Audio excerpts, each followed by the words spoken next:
Boys, I'm going to Vegas in a couple days, and I'm a little disappointed. 'cause Going where?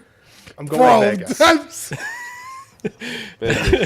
I'm so Holy glad cow. I was We not need the to- only one. I was You need like, to work on your pronunciation before you get there. But anyway, What did I say? Vegas? What's wrong with that? There you go. It was better that time. What? You hate to see it. You hate to see it. Wow.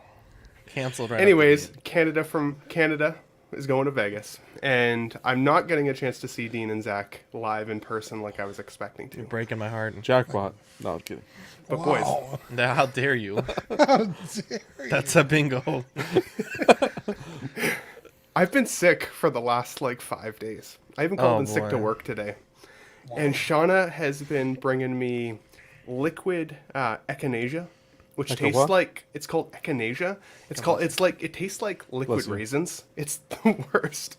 And things like oil of oregano. I don't know if you guys have ever put oil of oregano under your tongue, but it is like a spicy liquefied pizza under the tongue. It is not nice.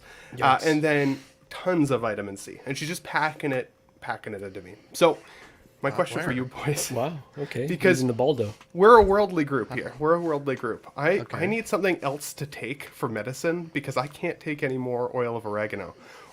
So what are your symptoms though? You haven't told us. What you're Sickness, sick like runny nose, throat aches, headaches, sneezy, like running, like Spring. just all the things, Allergies, maybe? body aches. Chicken noodle soup and 7-Up, bro. Easy. That's what I want to know. What are your home remedies for illness, and what ones have been maybe passed through the generations of the Galvin. families? You need Give you Galvin. one. Super families. Mexican answer right there. Yeah. Super Mexican answer, Dean. 7-Up. Yeah. That's it. Do you put the 7-Up in the soup? Dude, put some fucking Vicks on your chest before you go to bed. You're There you fucking go. good, bro. Vicks is Take, good, actually. you take some wine, but this has to be on like a Friday when you're going to sleep a lot. You take some wine, boil the wine with a little bit of cinnamon, Oh, okay. and take a shot of that, I've never heard of this. Is this a Portuguese Interesting. thing? and go to bed. Oh my god. Wow. You'll wake up like an a risen alcoholic sun. Jesus Christ. I like those emergency. You're only supposed to take like one a day, but I'm down like 3 when I'm sick. Oh my like it's God. probably not good for you, but I always feel great like the next day. I don't think that's regulated in Canada. I've never even heard of that before. Oh really? Yeah, it's like 1,000 grams of vitamin C and like all the vitamins that Oh. you need. No oregano, Ben. You just put it in water and it just makes Never like a do little the fizzy oregano. orange drink. That sounds Yeah, horrendous. I've never ever heard of that. So does second 7-Up and Vicks Vapor Rub absolutely remedies? You got to send him actually- a recipe for caldo. That's right. Yeah, we got you. Gigi will send you Caldo? something. But he tried. He tried. Dude. Caldo? I don't know if he tried at all. Okay, well, how about Trying you, is at least saying caldo. I do agree with Bob Dylan. I was I eating wouldn't ask caldo us, with but Darth Maul. Go to a doctor. Go to a doctor. Don't go to a listen doctor. Don't listen Don't to you the have health care in Canada? What the It hell? is true. It's not going to bankrupt you to go to the doctor, unlike here. It's 7-Up and burnt wine. So was my notes that I took from that. Like his But tongue so- is all blistered from the oregano. Like, I'm trying to figure out what's wrong with you. you So won't with have the vapor- that's all he tastes. With the Vapor Rub, put it on your feet and then put socks on. That's like the extra Mexican thing to do. I'm pretty sure it does You're nothing, gonna kill but that's yourself. what we do. at that point. Jesus Christ. So, I mean, are you at any risk of like your trip being canceled? I hope not. So, like, not for me, but I'm worried I'm going to get Shauna sick. So she's been blasting me full Yeah. of medication so I don't get her sick. We leave in 8 days. And I've never been there before. She's never been there before. She's never even been on a plane before. So it's an exciting trip. We can't afford to get sick. This 8 early. days. You got It's like plenty. almost like you couldn't afford to come to Texas, and then now you're going to Vegas. Well, no, can look, someone I say- can someone I say- Photoshop a picture of Ben on Eddie Murphy's head for the Coming to America, please, and post that in the group?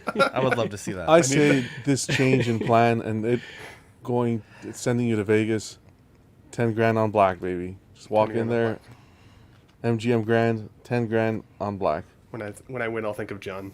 That's it. Are you an angel? What? An angel.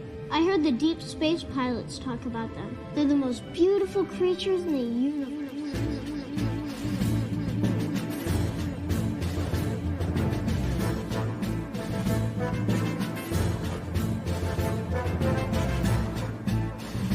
Hello there. We are tonight's entertainment. We would be honored if you would join us. He's got a billion toys. You brought in the adult collection. These are not dolls, Jim. These are commodities. Same as gold or oil. 5, 4, 3, 2, 1. You are now listening to the Collecting Weekly podcast. This is the true form of lore gang right here. Very nice. YouTube.com/collectingweekly. Thank you very much. That's very cool. Big. Hey guys, my name is Zach. I'm Dean. I'm John. I'm Marco, reporting live from Vegas. Vegas. Wow.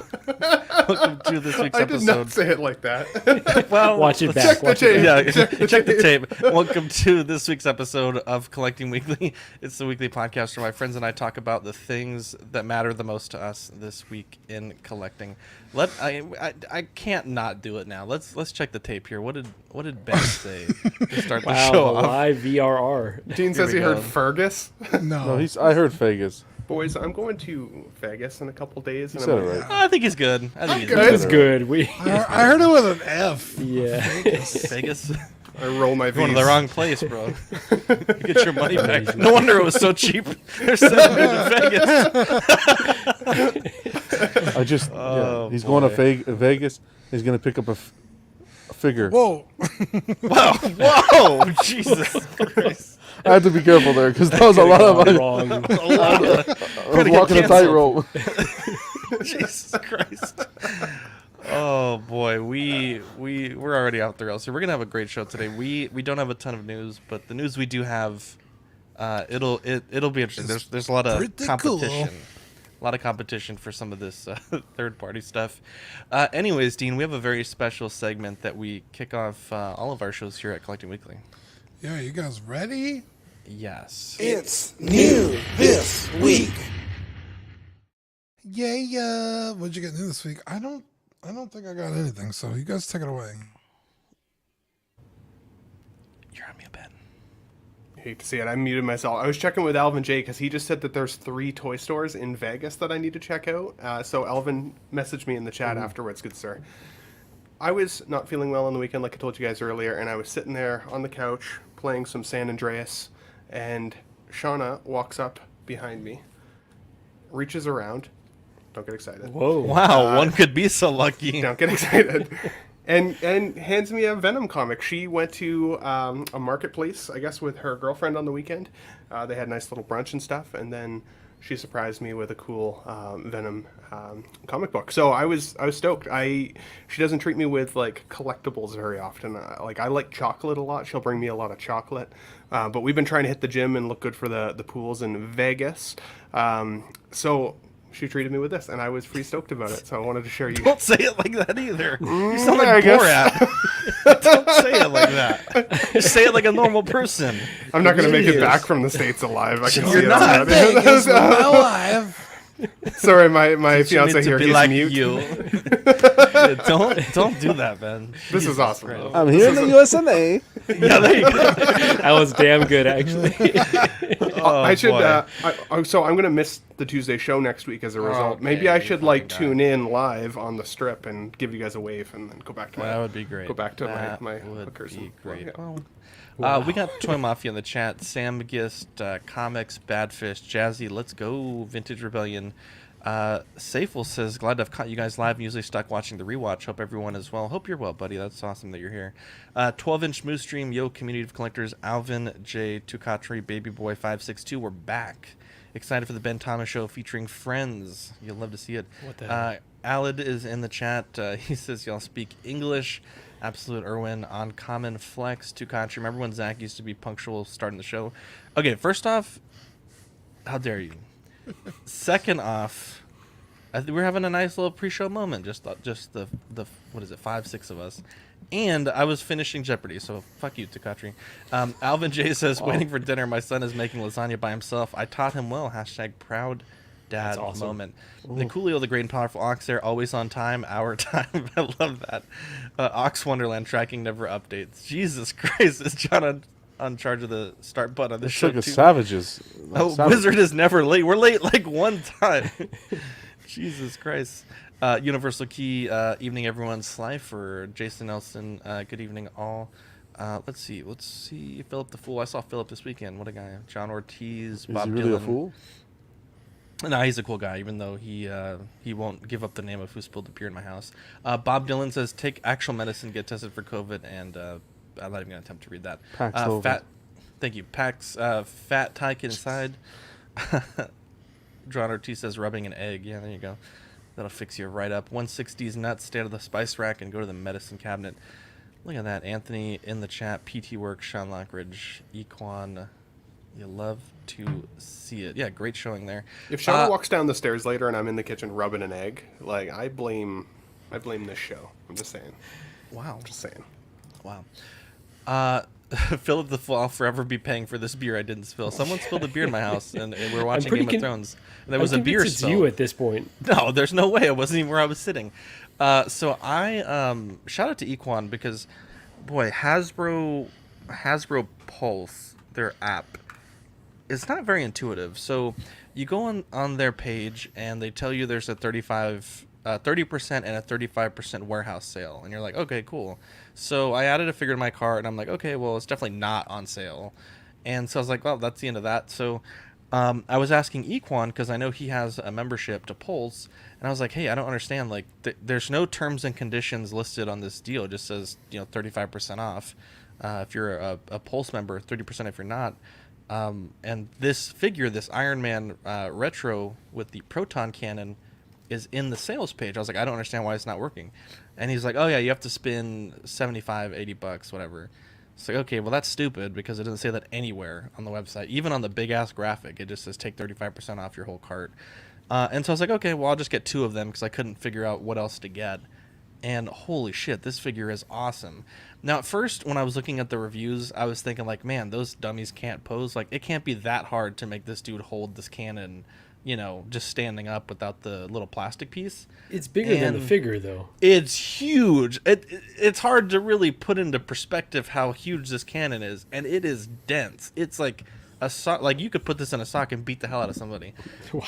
And I will say though, the plastic that Hasbro used, you can kind of see in this photo, it's not like really clear plastic like the Mafex or the Figure Art stands. It's more opaque, but it kind of blends in with the color I have in the background, and it's not too obtrusive, and it holds it at a really nice angle. So shout out to Equan on this. I think after the discount, it was like just a little bit more expensive than a normal Marvel Legends, and with all the different head options and this big ass cannon, I certainly think it's worth the price. And then I picked up the retro War Machine to go with it.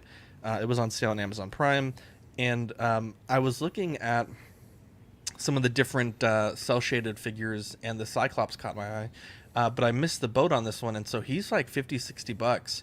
I had found a guy locally that had one, but his ankle was broken, and so he only wanted $10 for it. And so all I had to do was take a hobby vise and a nail and basically just pin the joint, and it's not like 100% fixed, but it's good enough. I could probably take it apart and just drill the pin just probably like a millimeter deeper, and it would be perfect. But for a quick little fix, it worked out great, and I saved myself like almost $40. Looks awesome too. I shouldn't be asking this question because I don't need to go down this rabbit hole, but what Cyclops is this? So this is from the 90s X-Men animated show. Okay, well, obviously that. Sorry. What's the... oh, I'm sorry. Wait, this wasn't what a was the complete question? Casual. Like, what line is this from? Who makes this? Oh, I'm sorry. Yeah. I was like, well, I don't know. Yeah. This is Marvel Legends. So it's like Hasbro's, $20, $30 figure line. I think the VHS packages are a bit more expensive out of the gate. Mm-hmm. Hot Toys Twin Company. Yeah, there you go. Oh gosh. And yeah, this one's awesome, and it's making me want to pick up other cel shaded figures because I think it looks really good on the shelf. Yeah, it looks amazing. I love the setup. Yeah, so there's this. I'm gonna move the Spider-Man eventually and put the Hasbro one, so I have all Legends on the shelf. But it's a nice little pickup, and I saved a nice little chunk of change with Pulse, and then Pulse, and then Amazon. So let's get into the news. So we have the preview for the Iron Man Mark 7 D100 version. This is most likely going to be very similar to the last time that they've done something like this, which was the stealth suit Captain America.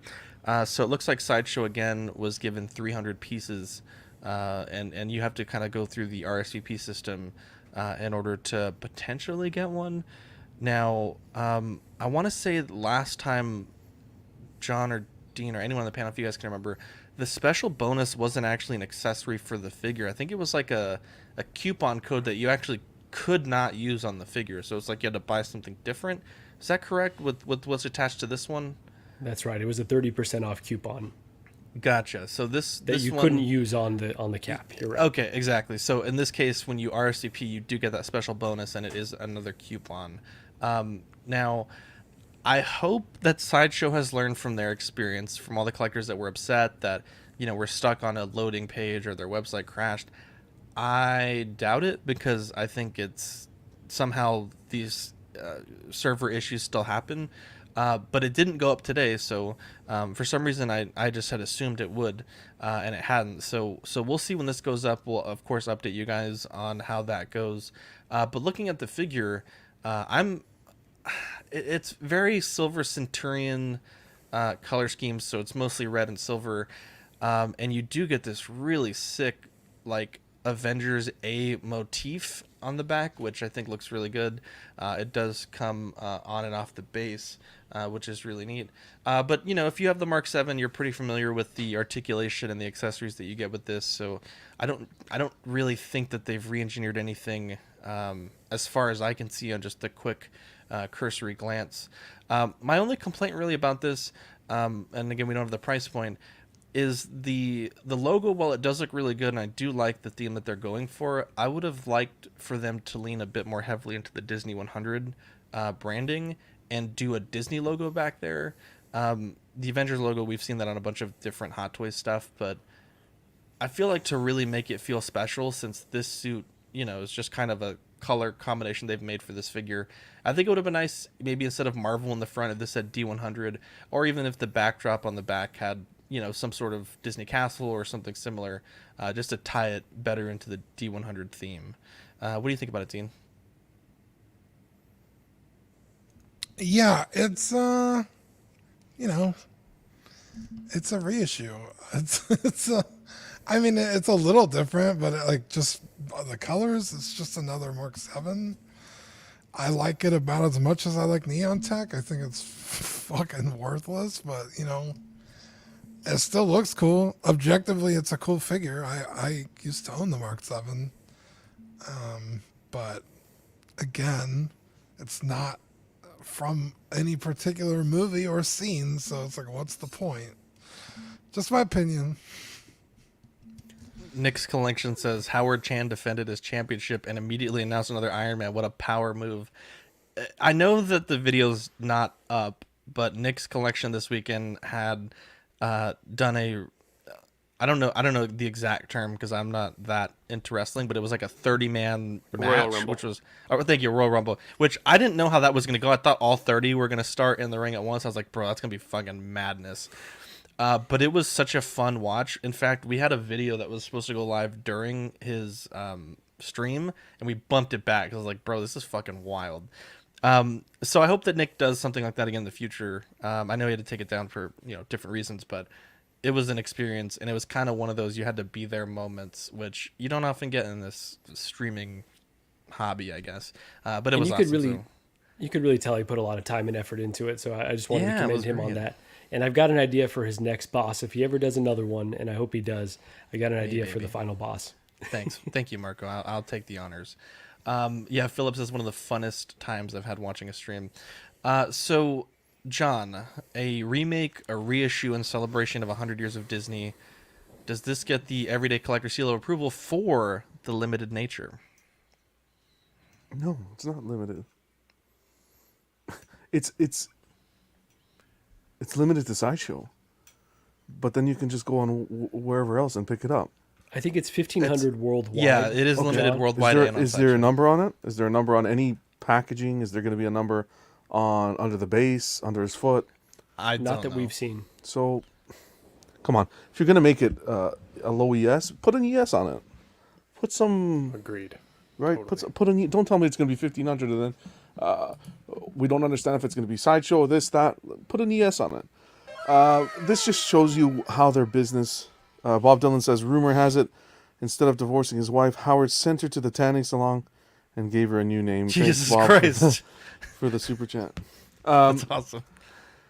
It's a remake. Like, so over this. It's like beating a dead horse. It just goes to show you how they care about these licenses and these celebrations and stuff. It's 100 years. Disney's marking 100 years, and they're doing a freaking repaint of the Mark 7. How is it exciting? Of course, it's not exciting.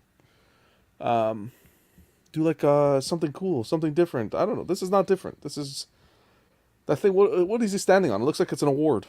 I don't fucking know. It's just a repaint of the Mark 1 base that I think was a repaint of another base already. Maybe Oh, the that Justice plastic League cap base. behind him. So Bob Dylan sent me a message right now. He said the quantity is 250 units to Japan, 250 to Hong Kong, 300 to the U.S., 108 to Taiwan, and then 500 to China. So that's kind of the distribution. So let me ask you this, John. I guess in the statue community, when there is a numbered edition, they have those numbers on the bottom of the base. Coming from that background, do you think that, and I don't want to get us in any trouble here, but do you think that this number, there is more than 1,500 they claim, or do you think that's a risk because they're not individually Well, we don't numbered? know. We don't know, right? You'll never know. They can claim this, that, and whatever. We don't know. Because I always wonder with statues, right? Like, let's say, John, you have a statue and it's number 36. Like, the odds of you ever finding another collector that has 36. Yeah, You know but what that I mean? would be. I don't think that would happen. I don't think. Like, that would be detrimental to the business if that was ever found out. I think so, yeah. Right, so I don't think that would happen. If they put the number's staying. Now, can they make extras for possible returns and parts and so forth? Sure. Sure, yeah. In the statue world. But, people saying I'm talking and it's hate. It's not hate, guys. This is like, what do you want me to do? Sit here and say 100 years celebrating Disney, all the IPs that Disney has under their belt that Hot Toys hasn't touched characters on. And what do you want me to do? Sit here and say this is fantastic? It's not. It's not fantastic when there's so many other options. I would have loved to see a fucking Mickey Mouse. That would be cool. A Steamboat They Willie? did Winnie the Pooh. Like, it's totally possible. That would have been sick, Dean. 100 years? Fuck yeah, let's do it. Give me a diecast Mickey, bro. Diecast Mickey. Dude, Wizard John, Mickey, bro. Can I ask about the criteria we're talking about, though? Like, you want to see Hot Toys not revisit old figures, move forward and release characters that they haven't touched yet, right? You want to see potentially edition sizes, and then you also want to see just exciting. You want to see them step their game up overall in terms of quality. Is that what we're talking about? Because if that's the criteria, I understand it, and you're not hating. It's just what you'd prefer for yourself. I pulled out this weekend. Wow. Okay. Not this weekend, this past TMI, weekend. but Okay. Wow. Poor choice Jesus of words. Christ. Sorry. Okay. I didn't.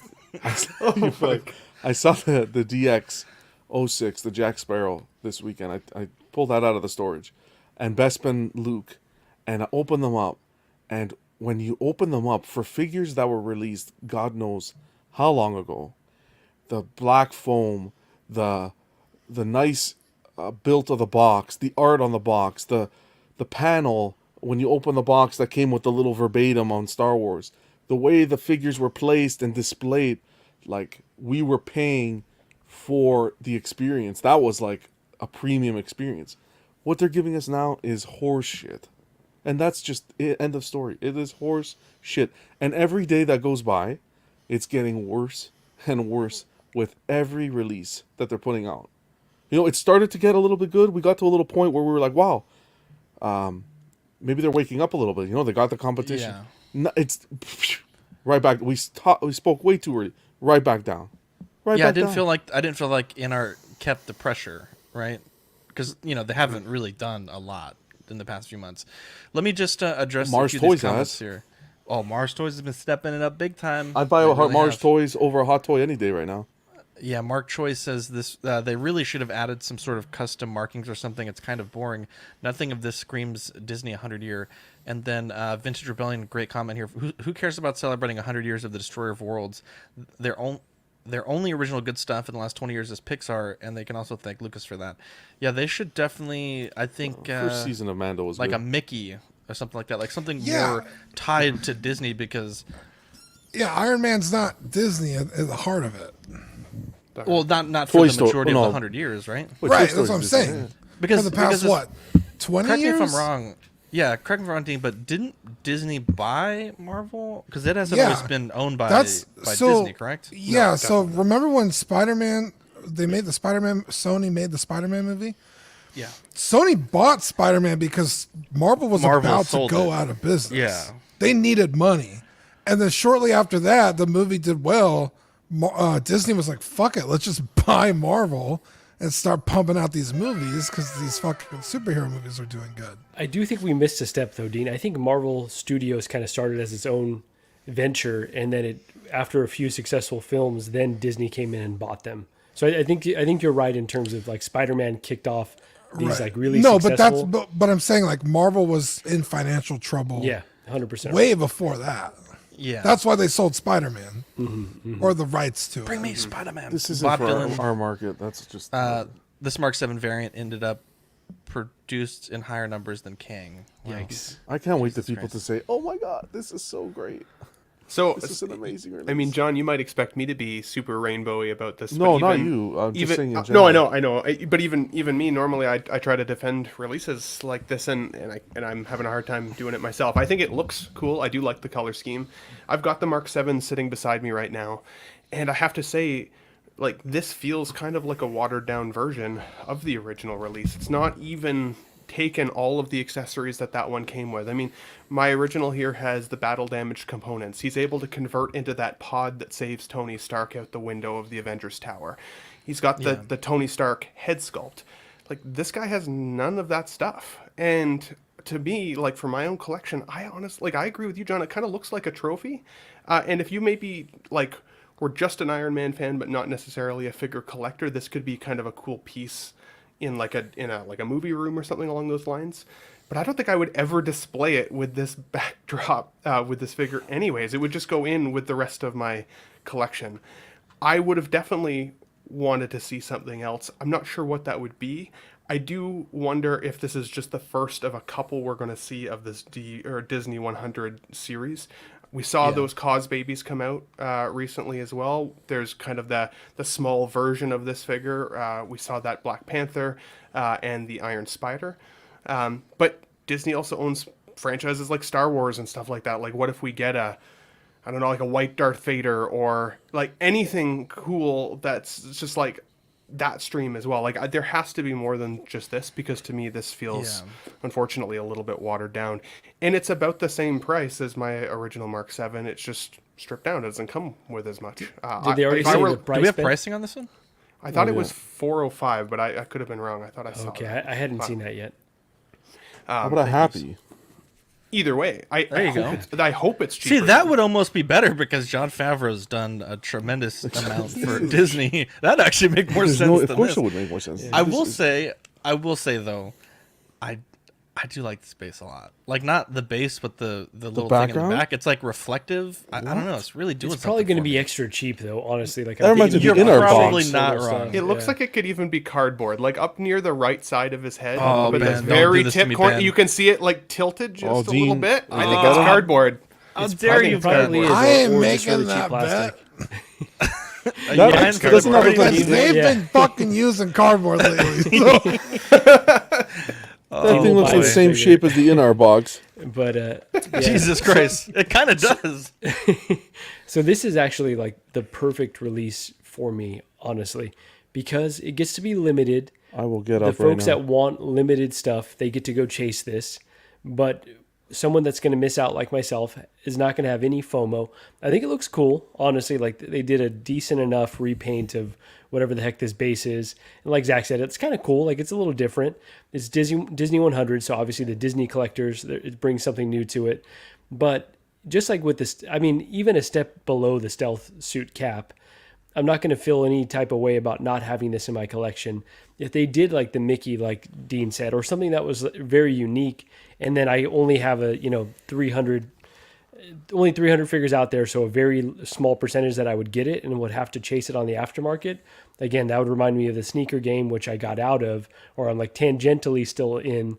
But I don't like having to chase those really limited things because then you have to spend all this money on the aftermarket unless you've got a bot. So it's just, I think this is perfect. Let it be limited. Let it be just kind of a repaint.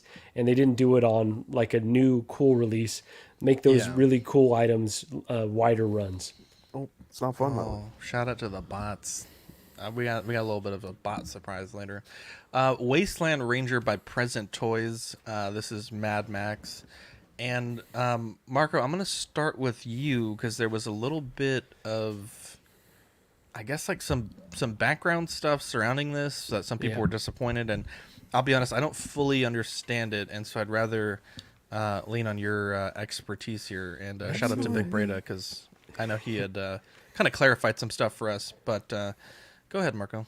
Yeah, so shout out to Joao and appreciate the information he provided. I saw some controversy in a few of the groups about, well, this looks like a potential, number one, a potential reuse of a VTS toys release that was done a few years back. I think I mentioned on a previous show when this was teased, I looked up Wasteland Ranger and I saw that figure and I was like, oh, that looks really great. But it wasn't Present Toys. And I was like, okay, I'm really confused. They use the same exact name for the figure. So it seems like there's potentially, we don't know for sure, but potentially some reuse of that original release from VTS Toys. We don't know. Maybe there's overlap with these companies, but just speculation there. There is a new head sculpt, so done by a new artist, and apologies, I don't have that name in front of me. The head sculpt looks nice, but the other controversy was that Present Toys did a Mel Gibson Mad Max in the past. The prototype came out looking really strong, similar to this, and then upon final release, it looked terrible. They completely changed the sculpt. It looked awful. So folks were saying, I've been burnt once by a Present Toys Mad Max release. Fool me once, it's not going to happen again. So that's really the background and the controversy that I saw swirling out there.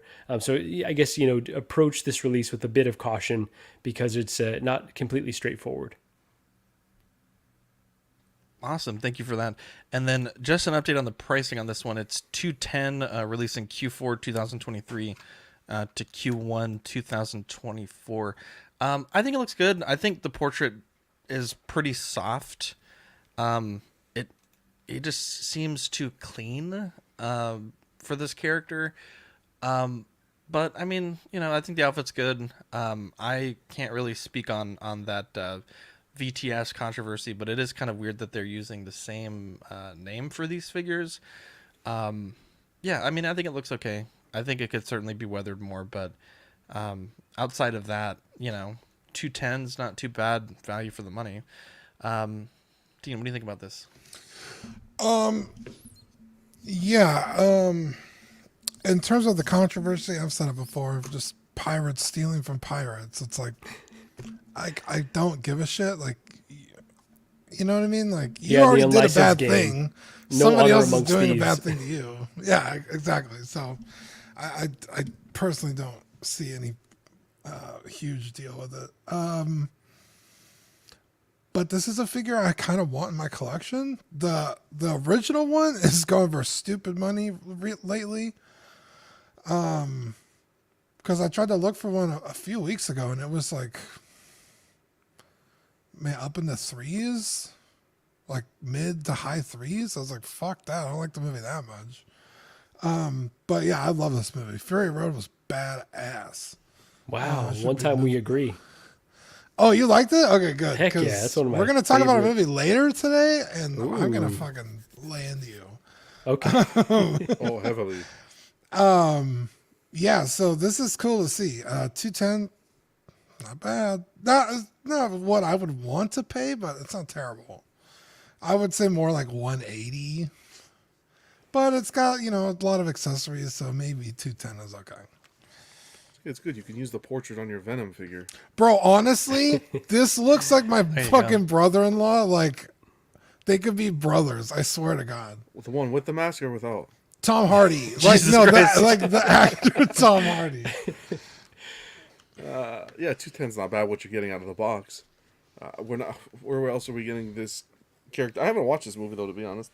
I still gotta watch it. Oh, Movie we got to of the do this as weeks. a movie of the week. Absolutely, Dean. But yeah, the mask looks cool. I've seen, of course, him as photos of him in the film. It's whatever. It's an unlicensed figure. It's like Dean said. You can't really.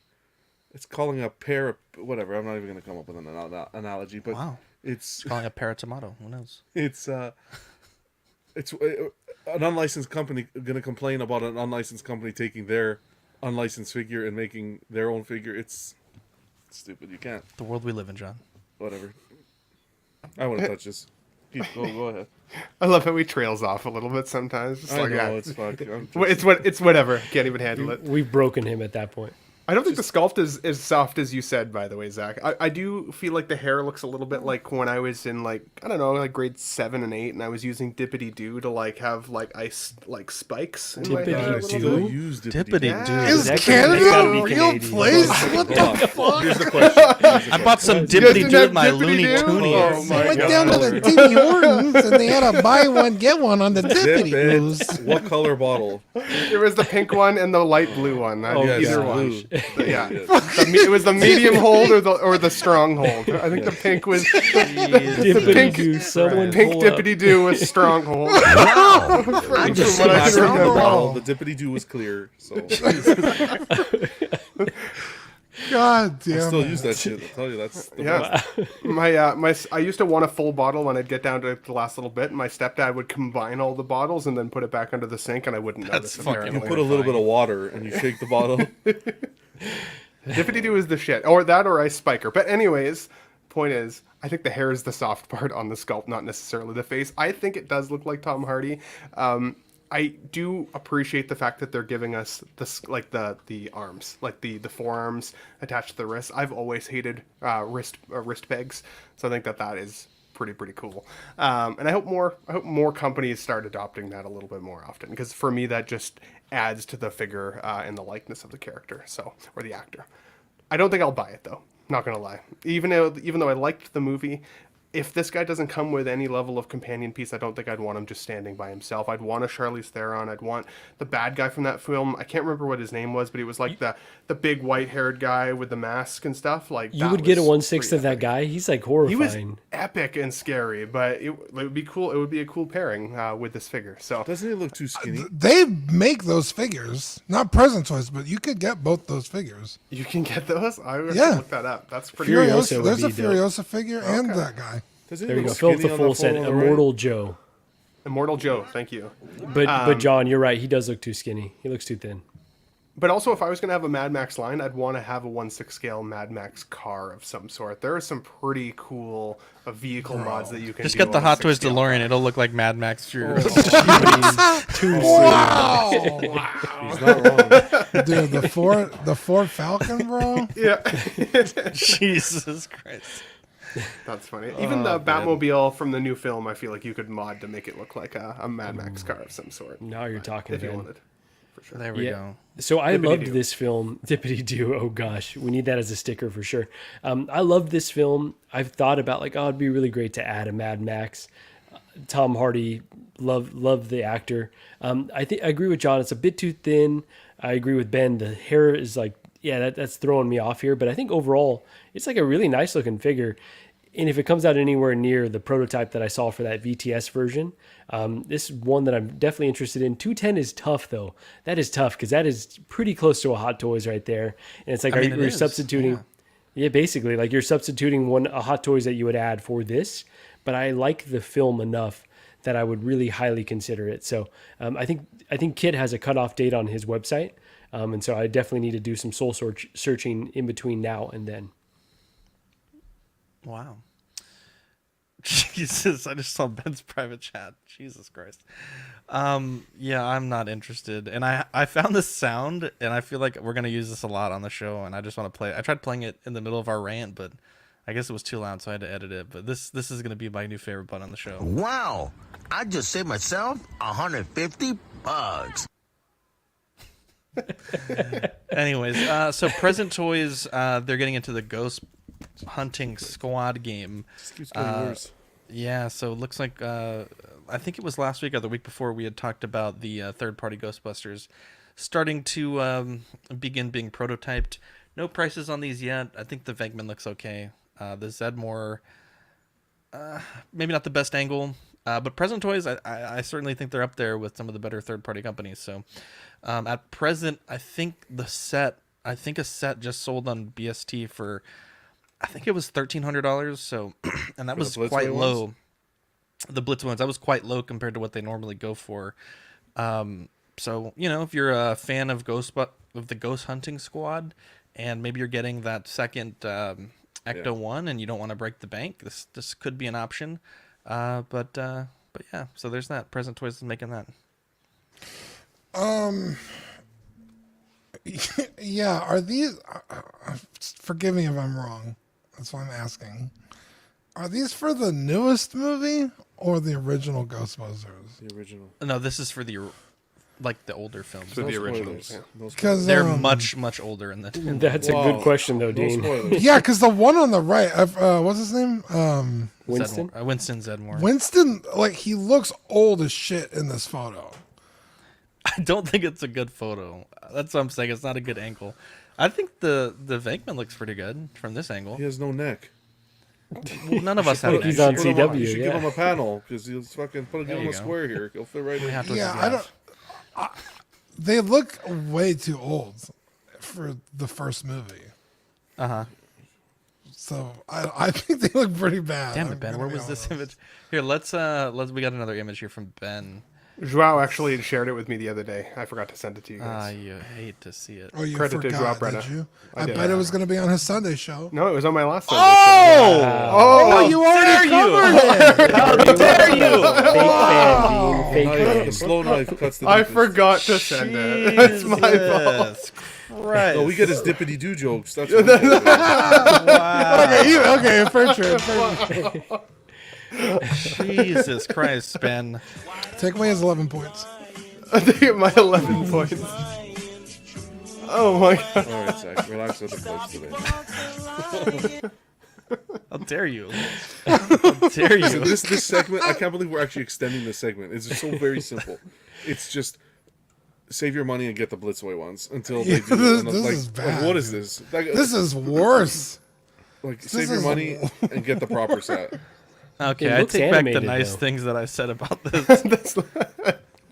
That's why I sent it to you. It's a little offensive. There's no justifying. You're gonna buy this. You're gonna like it for 3 months, and then you're gonna say, "Shit, I should have waited and got the original set." So something I learned from Pete over at OFAC was that the Blitzway versions are not like a traditional 1/6 scale body size. That they are actually a little bit bigger than other figures in your collection, which I had no idea. So if you are going to spend the $2,500 to $3,000 for it, you should know that ahead of time. He did tell me that there was quite a few issues with the originals. He just said 13 shoulders breaking. Well, fucking Hot Toys have shoulders break. I don't hear anyone else complain. You're not wrong. We complain. What are you talking about? I'm an equal opportunity complainer. Well, we complain, but the whole community doesn't complain. So I don't want to flip in here. Go buy the Blitzway ones and zip the rest. Don't settle on the shit. I don't think you should buy the Blitzway ones either. I think we're going to see these again. Maybe even an update. I don't know. Star Race is doing them. Star Race is doing them. I know there's a company that's supposed to get the license, right? That nobody's going to be happy about. Apparently, that's the rumor floating around. I'm hoping that Present Toys hears at least the community feedback on this one. We saw the blade. They changed that blade sculpt within like a day. These Ghostbusters are like some of like the biggest nostalgia pieces in many people's collections if they were done well. And this is not great. I don't see Bill Murray in that sculpt, especially the open mouth one. Joao told me that he thought the open mouth one I think was better. I don't see it. And I agree with you, Dean. These guys are they're way too old. If anything, I would rather just not have them. And like John said, I guess, if you're going to get them, go back to the Blitzway or hope for a future of better options. A remake.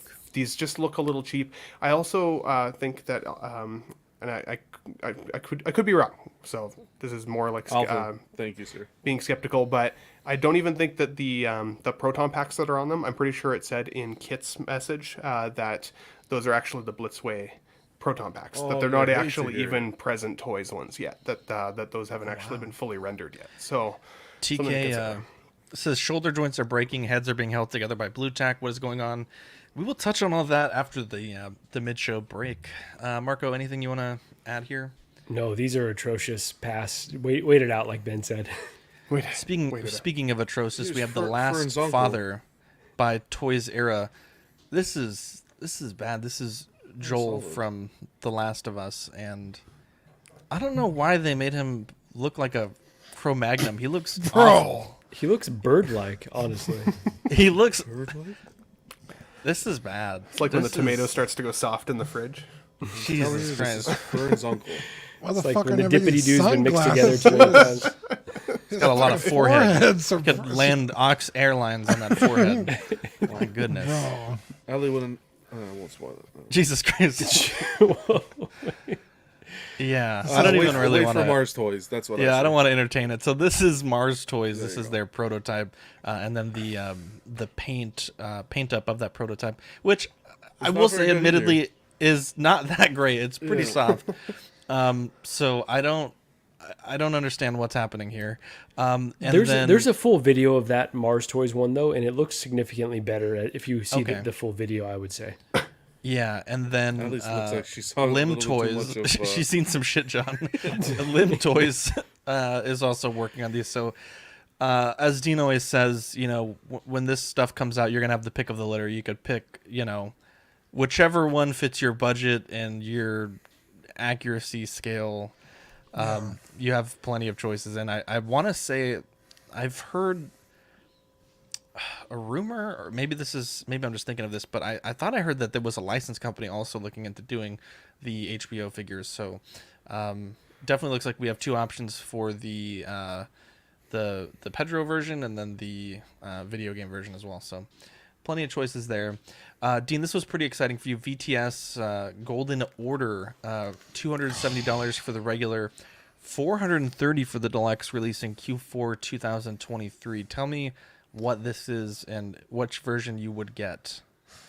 Yeah, so this is the it's basically like the player character for Elden Ring, even though this armor set is none of the starting ones. It's kind of just the one that is shown off a lot. I don't know why. But yeah, VTS, they make some pretty good fucking stuff. I have their Final Fantasy VII ones, which aren't the best, but their dioramas are polystone, and they're usually really intricate. Tons of accessories. So I'm super excited for this.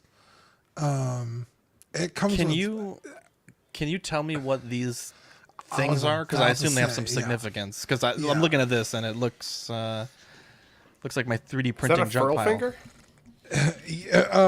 There is a furled finger there actually. Love to see it. So it's the Estus flask, or it's not called Estus flask in Elden Ring. It's a flask of Crimson Tears, the flask of Cerulean Tears, the Spirit Calling Bell, a Stone Okay, it's Sword cerulean, key. first off, not cerulean.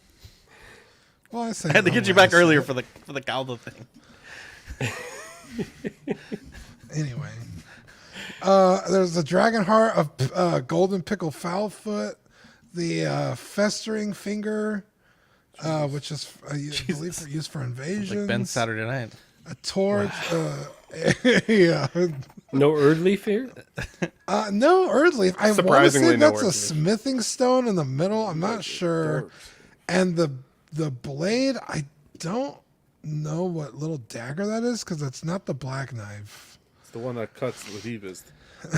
What do we call these, John? But it's Dorks. the Holy Relic Greatsword. Couple of dorks. The Holy Relic Greatsword, which is cool. And then I my don't know what nickname in other high sword that school. is, but yeah, it comes with a bunch of stuff. And then if you get the deluxe, it's it comes with like a chair from the round table hold and some like extra swords. Oh, cool. Which is cool, but I don't know if it's worth an extra. What was the price difference? $430 and $430, so $430.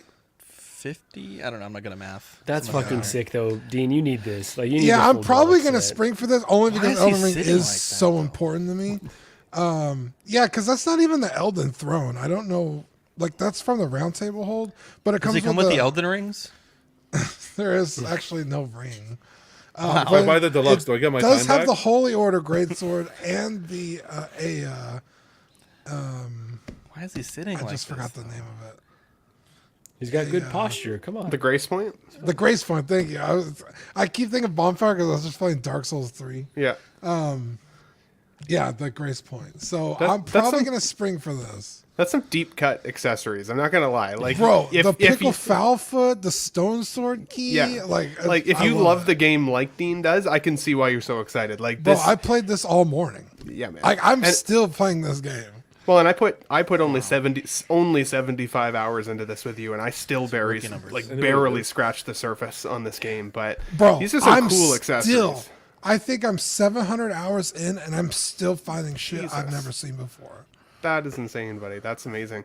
Any reason why it's so expensive? I guess that's the only, like, is it all die cast or like is it? I'm assuming it's going to be all die cast, Okay. and like I said, they're bases. So all these swords and that chair, that's probably going to be polystone. Gotcha. Okay, because otherwise it's like that's an aggressive price point. Like Oh, that's if you're really only aggressive. if you're only a passing fan, I would worry that like people wouldn't get this. You have to be pretty hardcore. You really do to get this. But I can definitely see this in your collection, Dean. This is smoking. Yeah. You got to get the throne too. I think that's badass. If you're gonna go all the way, I would say. Like you even said, like the stone sword key and stuff. Some random coolness here. So as much as I enjoyed playing this game with you, I couldn't justify that price even for myself at this point. I don't think. Oh, yeah, I definitely can.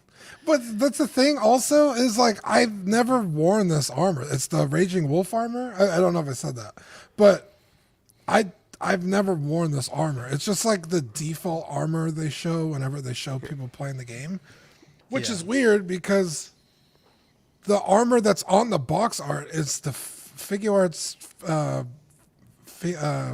Bloody Finger Vike. So it's like I would have much rather have a Vike figure, but hey, like this is still cool. It's Elden Ring at the end of the day. So. I think this was the helmet you had me in though for a while. Jesus. Yeah, because I never use that armor, so I dropped it for you because it is good armor. I just never use it. But they're making the next figure is Blythe, the big wolf guy. So I want this to succeed because I want that, and then I want them to make more stuff. So Cool line. Yeah. Oh yeah.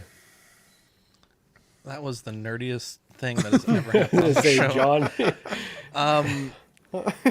Wow. So one And we six talk about kid, Star Trek on here.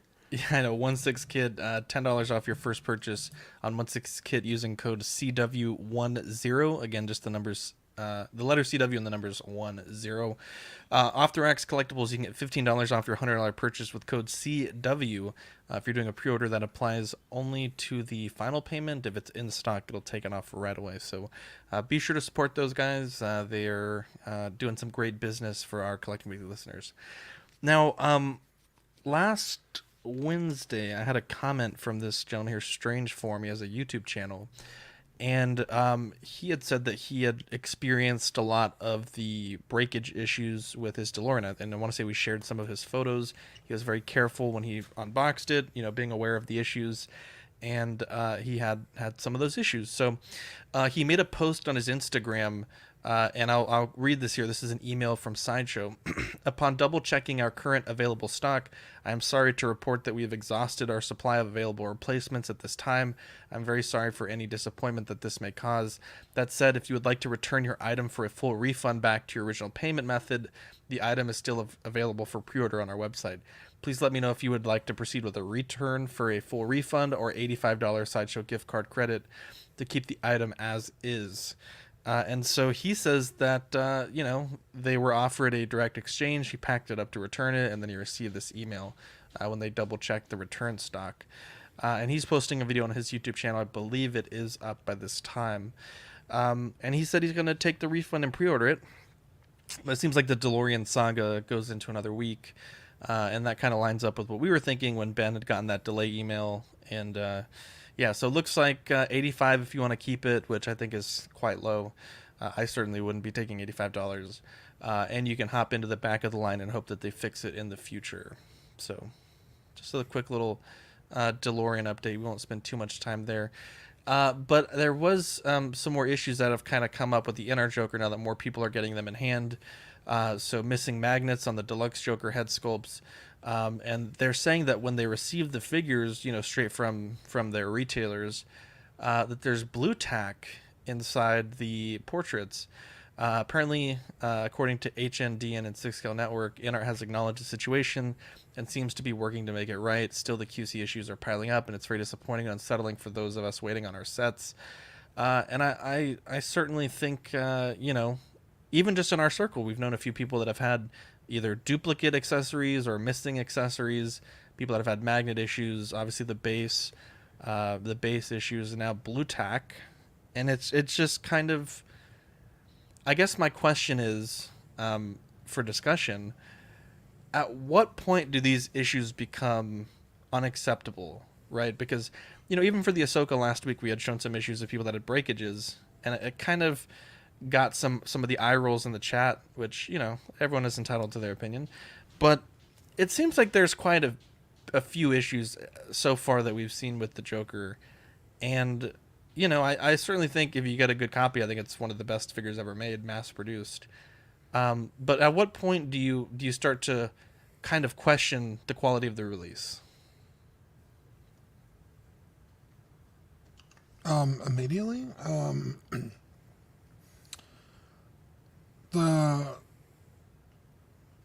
Almost immediately people were having issues with the magnets, not only in the base, but with the wrist pegs. Either falling out or like they weren't strong enough and the hands were falling off and stuff like that. I think that they really wanted that we're going to stick to the schedule no matter what the cost, and they're starting to cut corners, and now it's coming to bite them in the ass. Because, it's not like the figures are falling apart and breaking. It's just like the little things aren't done right because they're being rushed out the door. Because people are like, well, where's my shit? It was supposed to come out, 2022, and now it's coming up on the 4th month of 2023, and I still don't have my shit. So it's just like, fucking put blue tack on it and send it out the door. Let's just get these people their figures. Okay, I'm excited to hear what John says, because he doesn't give Hot Toys any fucking slack. So apparently, allegedly, hang on, John. Let me just get this out there real quick. Kid has said that apparently the reason that this is happening is some of the ones that have blue tack are apparently like samples that were meant to not have made it to the final product line. And you are 100% still a right, QC John. issue. No, it is, but I'm saying just to clarify why it's not because they're putting blue tack and sending them out the door. The official reasoning that we have seen for legal ease is that's why. Dean, I won't say yet that I agree with you, but one more data point. Our friend 16 Focus received his. Both head sculpts were out of so you got the rooted version. Both head sculpts were loose in the jars, and it was the same exact head sculpt. So he received 2 of the same head sculpt. So a pretty egregious one that kind of supports what you're saying, but I'll save my perspective for after John and Ben go. Yeah, it's InArt. Any company will be held to the same standard that Hot Toys will be held to, no matter how many years they've been in business. Hot Toys being whatever 20 or whatnot, or InArt 1. I don't care how many years, because you're charging the premium. You're going to be held to the same standard, in my opinion. I have my mic on the table, that's why. But regardless, this is not cool. If I was paying the price and getting this as a result, I'd be really pissed. I'd be extremely pissed. This is unacceptable. You pop the head open and you see this shit? No, it's not cool. I haven't been following it as much as I'd like to be following it, and I don't know. I don't think it's what Dean said, is that they had a time crunch and they rushed it out the door, because the ones they rushed out the door in the beginning were all pretty much in good order. We know so many people that picked up this piece and they're more than happy with it. So I don't think it's a matter of fact where they were rushed and they're just sending things out. I think It it's could be carelessness. inverse though, John. The ones up front, it could be inverse. The ones up front could have had a lot more attention, and now because they're falling behind schedule, it's been a year since the announcement. They could be rushing to get things I think out. it's carelessness. I think it's a lack of that dropping the ball on QC for sure. I think it's definitely dropping the ball on QC. And I'll be honest, I really don't appreciate how John was such a staple in the community, and everybody was inviting him on the show, free marketing, and now they've disappeared. Where's all the communication with the community now, showing that these issues are going to be rectified? Yeah. Right? He's Where are 100% the agree. statements? He said recently this year's going to be a listening year versus a I don't talking give a shit year what this like year. last year. This year's going to be the year that the collectors say it's going to be. This year's the Blue Tack year. This year's going Instead to of be the the year glue that year. the collectors say it's going to be. Dippity-doo, Year my you're good to ass. go. Why? Because now. Yeah, there you go. A little dippity do. You guys, what kind of respect is this? Shut your mouth. Sorry, buddy. They're going to tell us what kind of year it is. What, after they've been on every YouTube channel marketing InArt and getting the name out and did their show and everything, now they're going to go back in the hole? No. If you're going to set that standard, maintain that standard. You don't have to go on every show, but at least don't come into the community stating that you're better than another company, right? Do it for a year and then now retract everything you did because you've already established that customer base. I'm sure there's a memo that went out from John that says he no longer speaks English after the comments that Ben Thomas show made. So I apologize in advance. No, you know what? This year's been already a bit of a weird roller coaster. You guys know how up and down my level of excitement and disappointment was with the DeLorean. And then the 2-pack Rooted Joker that I've got coming. I still don't have my email from Kit yet. I heard that it was probably going to be the end of March. That's ticking away here. It looks like it's probably going to be April now, maybe even longer. If it's longer, as long as I don't get one that has these issues, it is what it is. I'm willing to be patient. I think the thing for me is, it's hard to justify the price even still. Like John and I were talking about it a little bit behind the scenes there before the show started, and for me in Canada it's approaching $1,500 for the 2-pack. It's like $750 per figure. The box is so massive that by the time it gets all the way to me here in Canada, if I crack that bad boy open and I have similar issues as Shane or some of these other collectors, it's going to be so hard for me to figure out a way to send it back, and it's a nightmare in and of itself for a really high price point. I don't even know if once I have it in hand, I'll even be able to justify that price even still. I said to you guys earlier today, as cool as I think it's going to be and as good as I think it's going to be, I still feel like I overpaid for them, to be honest, even after seeing some of the people who are happy with it in hand. But I am willing to be patient and wait. I am still going to get it either way. If I open it up and it has blue tack in it or whatever, at least I bought it from what I feel is a trusted source. The tinfoil hat side of me even questioned Joao Bretta earlier this week, because I was like, is this blue tack situation, is that a real thing, or is somebody trying to sabotage this release a little bit, take the luster off of it a little? And he was like, no, and sent me this message from Kit. So if it came from Kit, I trust that it's actually happening. But it wouldn't have even surprised me to see some level of sabotage. That's how I even felt when we first started hearing about the magnet issues, and then other people were having no issues. And it's like, well, what is the truth? It's a tough nut to swallow. So at the end of the day, I will review this openly when I get it. It's one of those figures that I'll want to record my unboxing of, just in case there are issues of it, because of such a high price point. Whether or not I even release that to YouTube or not, it would just be for my own receipt of the transaction, receipt of the opening, to prove that it was how it was supposed to be in the box. But what about you, Marco? Has this diminished your excitement at all, or? Yeah, so really quick high-level comment here, because I've been talking to Zach about, how we can discuss these ongoing issues and not seem overly negative, because it's tough, right? Because it seems like every week there's something new, and to me it's almost like the next door effect. It was something we have in the U.S., I don't know if you have in Canada, right? Where in your neighborhood you can kind of figure out what's going on. If you're on Nextdoor every day, you see all of the negative stuff that's happening in your neighborhood, and that kind of it impacts the way you see the world, right? So if you're on Facebook every day and you see all these negative cases, you're not necessarily seeing all the positive ones, because of course the negative ones are going to rise to the top.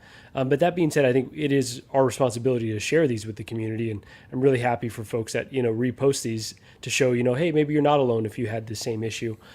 So there's that one, where I'm not quite sure how we continue to talk about these, but still maintain the joy of the hobby, because I'm still really excited for this Joker. My sculpted version is on the way. Hopefully my rooted will be on the way sometime in the near future.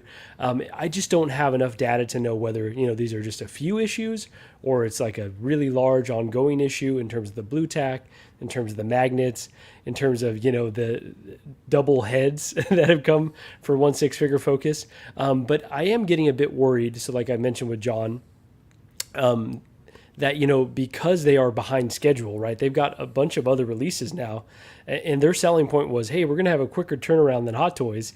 But it's been, by the time I get my Joker, it would have been 1 year since it was announced.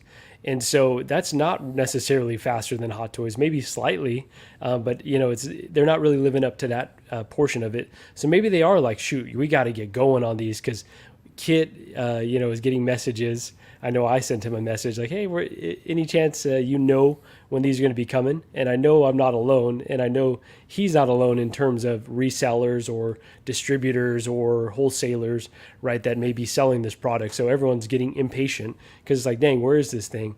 So yeah, it is concerning to see, but I think it's still worth the gamble for me alone, for my circumstance, because I think Kit would make it right if there's an issue. And I'm still very excited, and I'm really trying to contain, okay, this is an issue that I know is out there, but don't have so much fear that yours is going to, when you get the box, you shouldn't have the dread. It should hopefully be joy. Okay, let's bust this open, but not oh, fuck, here we go. Let's see if this one has an issue. So really, really trying to bifurcate the knowledge of what the ongoing issues with the joy that I have for the hobby. So it's a tough balance for sure that I hope that we can strike, and other members of the community can strike as well. I want to slip in something if I could. If you want to go first. Afterwards. Erwin says more of listening this year. They should have included the print on Gandalf's pant. Now that's listening. 100% agree. John, go ahead. So 2 things I want to address. I forgot the second one. Oh well, it's a tiring day. The whole thing. I read some comments. John appeared on Will's show. You guys are missing the point here. It's like justifying. I don't know what you're justifying. Okay, he appeared on Will's show 2 weeks ago. Fine. The point here is, if you went back to last year when they were promoting this figure and promoting the company, the comparison of how vocal they were in the community to get the word out compared to now is unacceptable. You're not wrong, John. 100% agree. Facebook posts, Instagram posts, everything. So yeah, he appeared on Will's show. Guess what? Not enough. Not everybody watches Will's show. Yeah, I completely agree, because we always talk about the rules of what we can expect from a company like Sideshow, from a company like Hot Toys, and from a company like InArt, and it was always if there's a question, we will get it answered. If there's a problem, we're going to acknowledge it. We're going to have these figures out. They're going to be of the highest quality, and in a lot of ways they have delivered, but it's and I said this last week, I'm still waiting on answers of hey, we'll get back to you with the answers to that from questions from the Vegas event, right? And it's when it was, when it was, when they first came out of the gate, I mean, it was the engagement in their own Facebook group was posts and polls every day, and now it's radio silence now that people are starting to get these in hand, and it's just hard to feel what I almost feel in a way we're being gaslit. It's we were led to believe this was what we could expect from this company. And, of course now they're saying it's a listening year, but at some point they do have to address this publicly. And I'll be honest. Especially being how vocal they were in the beginning, like John said. I'll be honest.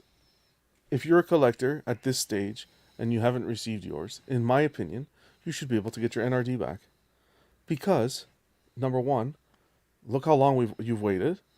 And number two, the whole fiasco with the window thing, opening, closing, this, that, you can order more. If your figure is not, Sideshow does it, if your figure is not delivered on time, right, we're past the point of where they promised to deliver the figure, no? what are we in March? I think So- they have until the end of this month.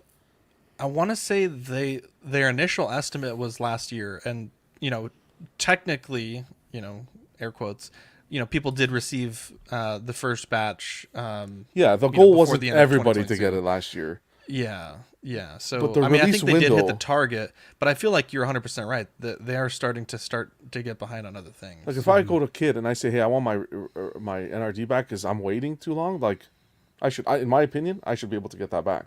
Just like Sideshow. Sideshow comes up to the plate and does it. If the figure's delayed and pushed back, you get your 100%, NRD. yeah. So if he's taking deposits on these, you should be able to get your NRD back, in my opinion. I feel like though it's out of Kit's control. Kit's still a much smaller operation than something like Sideshow. Sideshow is still a licensed distributor for Hot Toys. So if Hot Toys messes around, you should be able to get your money back from Sideshow.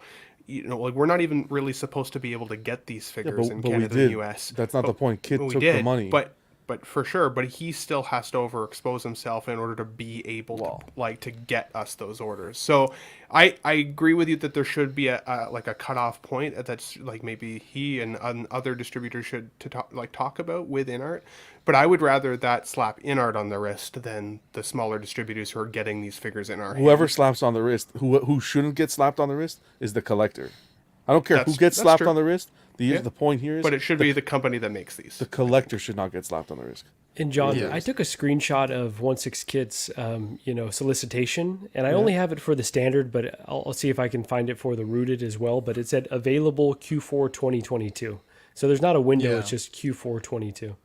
So Well, I guess which is a window theoretically. Yeah, but so we're past that, and people still haven't gotten their figures.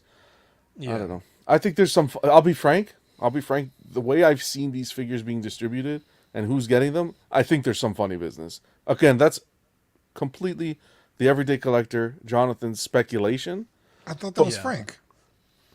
But I see this stuff coming up, and I personally think that there's some funny business here. Really but did something there, Dean. whatever.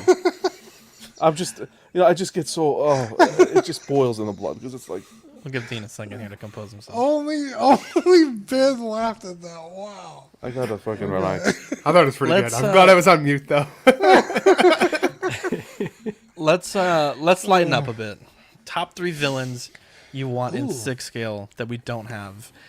I'm gonna name my 3, and I want to hear what your 3, and I want to hear I'm the not chat what prepared their for 3 this. are. Well, if you read the show sheet chat, this Sorry, I is in work. there. My life. Anyways, Sauron. I think it's a shame that we don't have a 1/6 scale Lord of the Rings Sauron. Prequel Palpatine in that red outfit, maybe a 2-pack, either 2 heads or 2-pack with the Sith look, with the black robe would be really cool. And Namor, because we don't get a lot of Latin characters, and I got would love Namor that. right here. There we go. It's more of an anti-hero, but no. The great value Namor. Great value. Wow. Not more. Wow. That's You my fucking- 3. Dean, what are your 3? Honestly, I would love like a 6-scale Dr. Eggman from Sonic. Nice. The movie or the game? Honestly, either. That would Jim be Carrey's fucking Eggman awesome. is pretty amazing. It's pretty good. Yeah. God, that's a good question. I didn't. Nick says I want Neon Tech Armor Howard Chan and 1/6 scale with the Why JC did Han. Nick took it? Fuck, I was gonna say Howard Chan. Fuck. A 6-scale Griffith or Femto to go with my guts would be fucking mint. That'd be dope. Can you say some characters that people actually know though? No, Hey, I'm that's joking. not, hey, we have listeners all over the place. I'm so totally joking, man. Dare you? We already have a 6-scale Sephiroth, so boy, I'll have to think about that. Maybe like a 6-scale, like something from Elden Ring. Like, pick any of the fucking bosses in that game; they're epic. What about you, John? 3. When you said this on the spot, I didn't even know we were gonna do this. Herwin says John from InArt. How dare you? Wow. The first 3 that came to mind: What a villain. Danny DeVito, Penguin from Returns, Nice. Okay, nice. Mr. Freeze, Arnie, Mr. Freeze, and a Poison Ivy, Uma Thurman. Uma Thurman. There you go. Love to see it. We might get that Mr. Freeze Yeah, from Mars Toys. They've teased it a little bit. Yep. I left that off the show sheet. I wasn't sure who it was, Terminator or Mars Toys. Wow, I clarified. It's free. There's definitely has to be freeze. Yeah. For me, I had a whole list going, but I'll try and narrow it down. So if we got better Ghostbusters, I would want a Gozer the Gozerian. Hey, that'd be pretty there you cool. go. We need a Doctor Doom. Doctor Doom's a badass villain and a really cool costume. And then if I get my DeLorean and everything is well in the world, I would like a Biff Tannen still. I think a Biff Tannen would be good to go with my Marty and Doc. He's a good villain. Awesome. All right, so my 3, M. Bison. I would love to see Iconic, continue down that Street Fighter line. Give us a Bison. It would be incredible. Gosh, what were the other ones? I just had it at the tip of my... Bison? A Bison. Yeah, Vegas. Oh my gosh, I'm drawing a blank on the other 3. Magneto. I would like to see like a 90s X-Men Magneto would be incredible. And then the third one that I thought about, oh my gosh, I'm completely drawing a blank. Come back to me at this point. Had you been interested in the Mondo Toys Magneto? That was in 6 scale, or you would want more of like a life-like version? I'd like a lifelike, similar to this Cajun car dealer right here would be just right for me. Okay, so this is going to be very controversial, but I would like a Jesse Eisenberg Lex Luthor as well. I think that would be kind of a cool one to add. That's super controversial. Yeah, I don't know if I can. I don't think I could back you up on that one, buddy. Ding, I don't ding, know. ding, ding. Look into the Sideshow Magneto as well, because there was one that they had done. I do like that one. Yeah. I do like that one, and I considered pulling the trigger for a long time, but yeah, I just never did. So those are mine. Bended. We broke Zach. I'm sorry. Were we good? Sorry. Gozer the Gozerian. Yeah, I'm sorry. My bad. Dr. Doom. I also had Penguin Kang on there, but then they released Kang and Ra's al Ghul. And they started beating the hell out we of need a everybody. Ra's al Ghul. Hold on a second. Let's not. Please. Use me of Asajj Ventress, Savage Opress, and Omega Red. Oh man. Allegedly. Alvin J. Apocalypse and Darkseid. Oh, yes. I want that Sideshow Magneto so bad. I'm so bummed that I missed out on it, and I really want them to make like other comic characters because I think their comic line is great. So we have let's see here, more community posts, community showcase rather. So I tasked the chat, show me a shelf or cabinet display that you want us to share and react to on Tuesday. And so I shared my vintage collection, mini collection. I know some people have many TBC figures, and a lot of people don't open them, but I'm an absolute animal. And so there's been some Mark Pearson's helped me really get a bunch of these figures. He's given me Cara Dune, Captain Rex, Anakin, Ahsoka, gotten some different clones from like Raynor, some different figures from some people in the Alamo Stash Bin that have helped hunt down some things for me. Steven's Collectibles for some of the Walmart ARC Troopers, and also for all the Jawas. He gave me a great discount to pick up 6 of them, so that was cool. And I really like the collection. And here we have Eric. His Instagram is Universal Key 89. Love the simple display here, and I'm curious, what do you guys think about really this one? Nice. I like that a lot. That's classy. Very classy. Clean with the prints behind to them, the point. Yeah, that's fucking sweet. That's really nice. He's got John Wick. Look at that. He's got the Val Kilmer from Tombstone, Gladiator. One of my favorite figures of all time. Dean, the Dream Martin. Tell us what you got going on here, Dean. You're mute.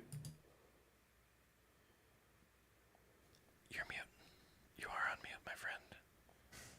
Sorry. Yeah, this is my Robotech / Macross collection that I put together in a pretty short amount of time.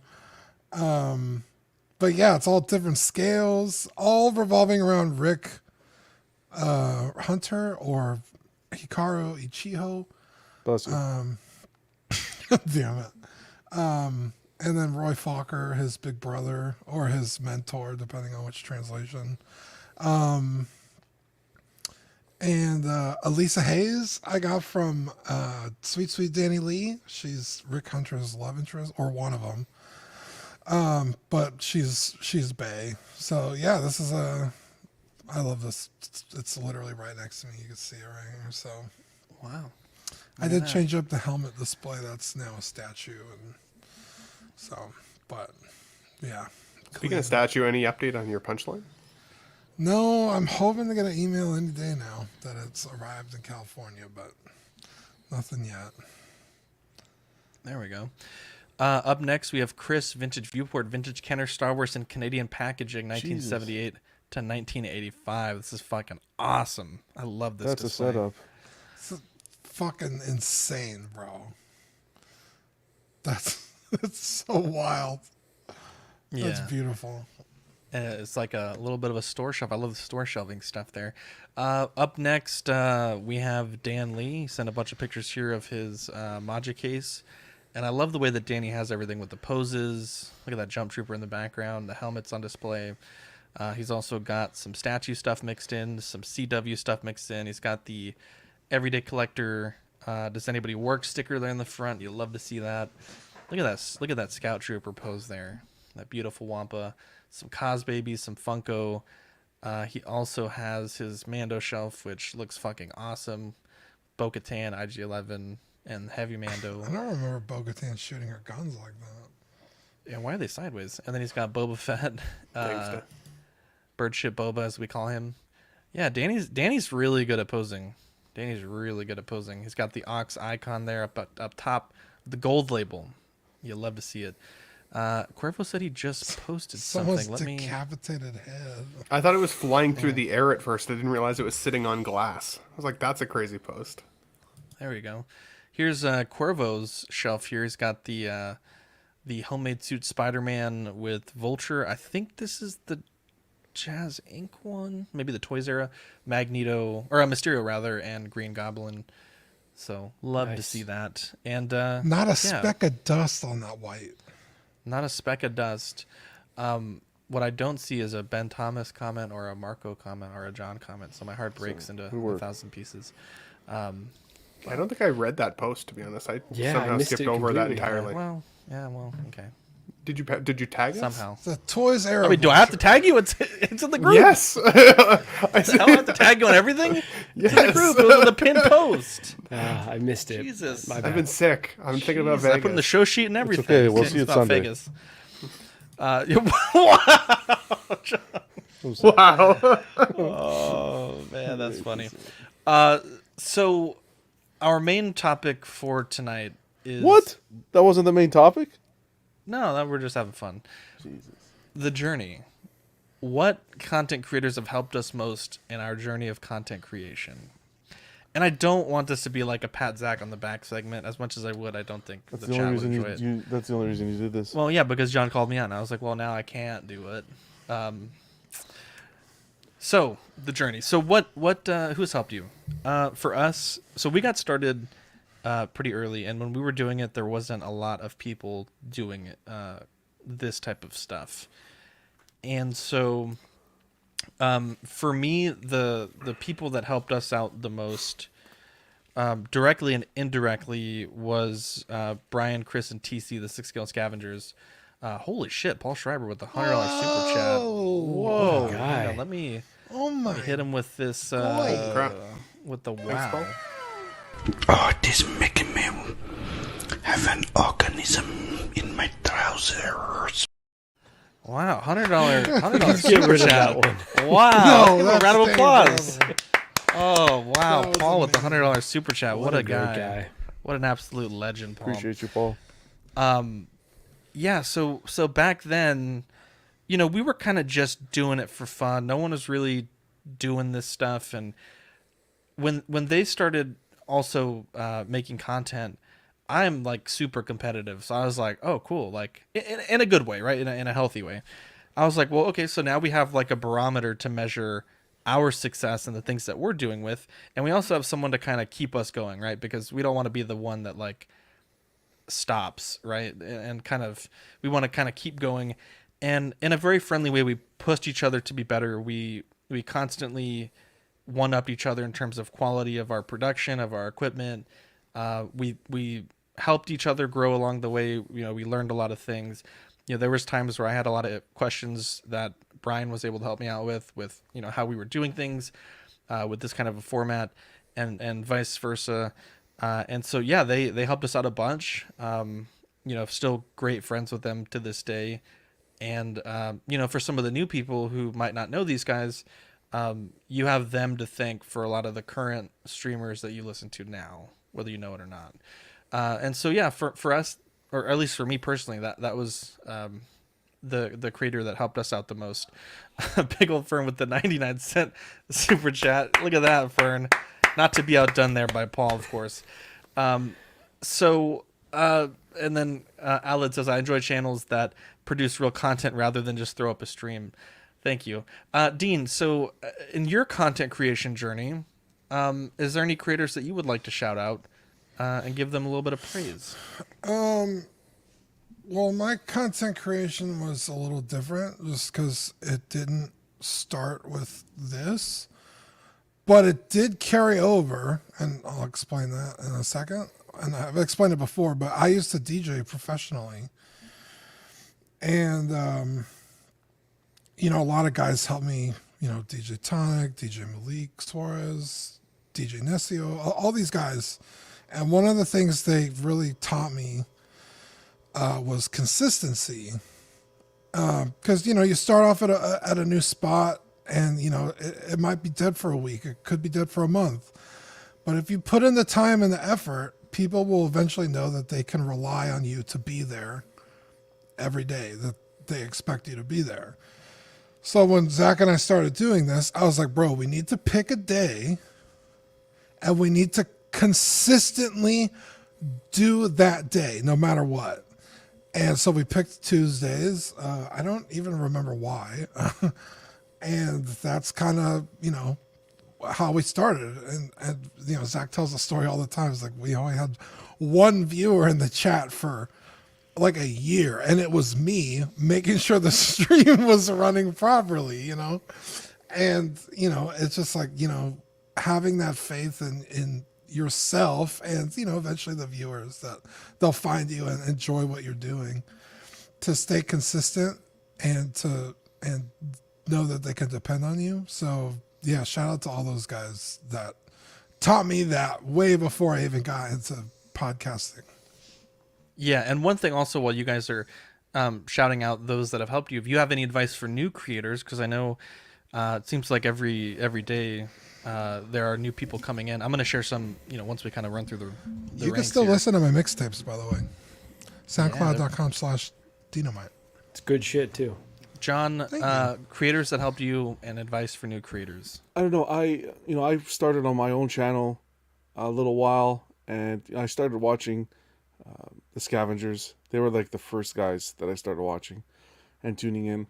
But I honestly, not to sugarcoat anything, I think it was Zach and Dean. Not necessarily content wise, because when they used to talk about Dragon Ball Z, I used to get sick to my stomach. But it was their how dare you, their compatibility, the way they were together, is what made the show funny and made the listener or viewer want to continue to watch the show. But Zach and Dean for extending the hand to be on the show, I think is really what pushed me to know what, hey, maybe this YouTube thing could be something, finally having a little bit of a voice on the screen.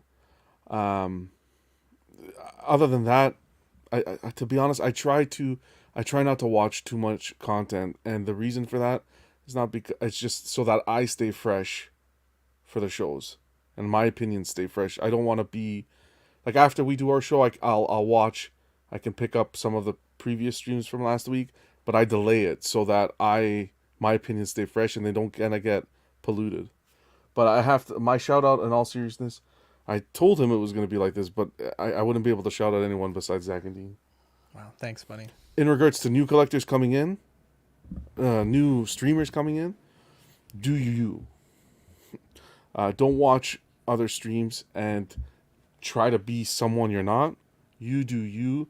Watch other streamers, get advice from other streamers, and kind of take everything with a grain of salt, but bring something different to the table, because at the end of the day, everybody can pick up a mic, everybody can pick up a camera. What you can't bring to the table, what everybody can't bring the same is their experiences and their thoughts. So come in with your original thoughts, experiences, what you think about the hobby.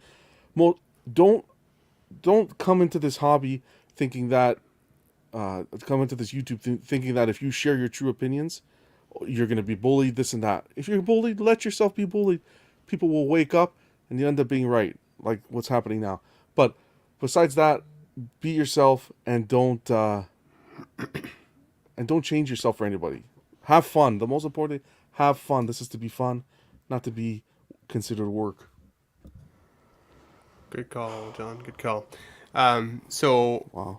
It was definitely, I would say, Marco that gave me my YouTube shot at first, for sure. He was doing his podcast with Gigi, and he was interviewing other couples, and I kind of put out the feelers to Marco one day. He didn't even know me yet, and I was just like, hey, like, I'm in the chats a lot. You know, I like watching these shows. I like talking about hot toys. If there's ever an opportunity to join you, like on your show, like that'd be really cool. And I honestly didn't really even expect to hear back. I'm not gonna lie. I was like, really? Oh yeah. Like, I mean, you're a nice guy, but like, there's a lot of people in the world that would like to do this kind of thing.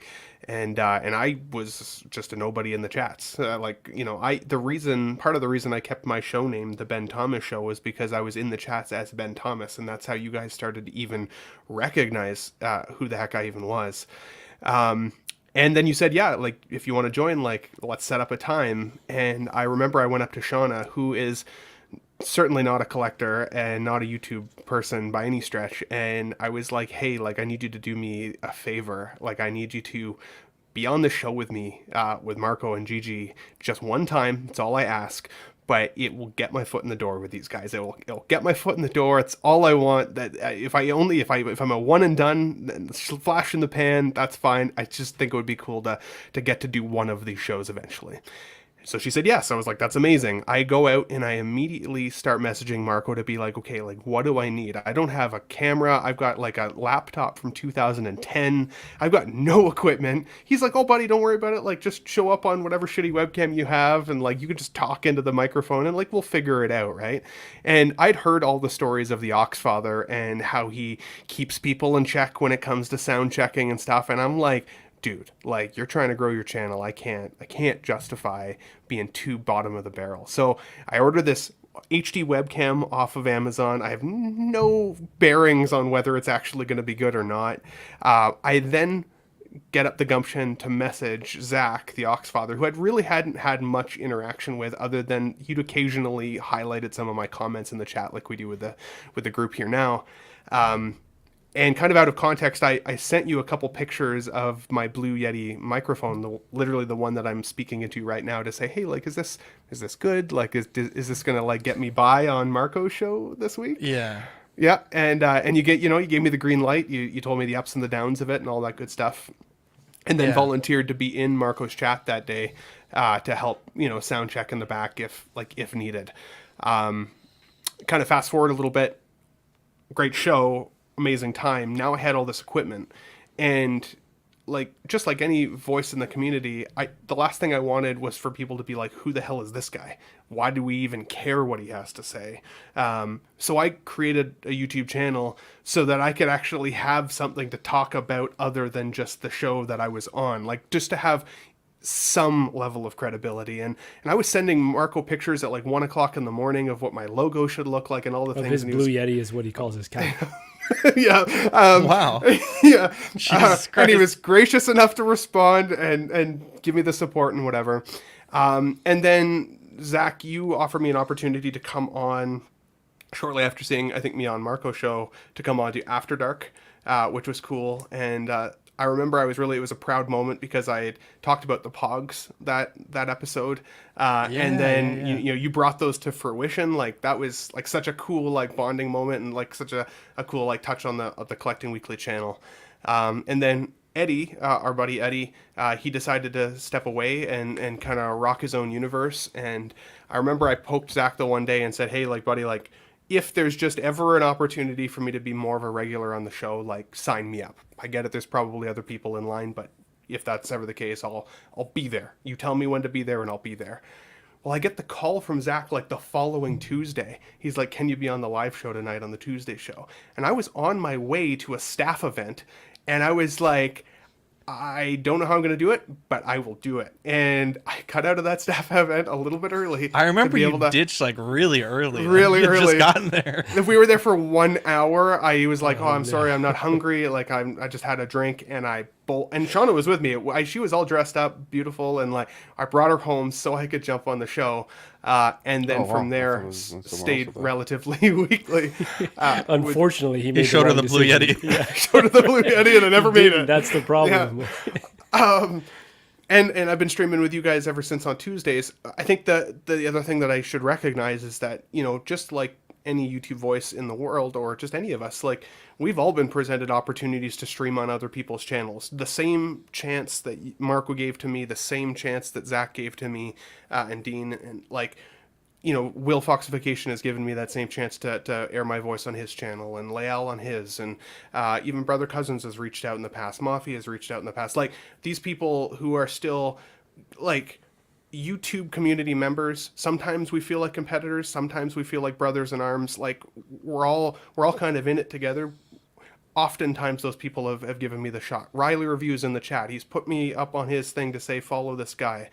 There's no way I would have hit the sub count that I have now if it wasn't for the support of other YouTubers as well as good community members. And then you just have to mix up a couple sayings sometimes and get known for the stupid shit that you say, and suddenly, you got stickers made after you and all this weird stuff. So I definitely appreciate it. For new people entering the hobby, John, I think, nailed it.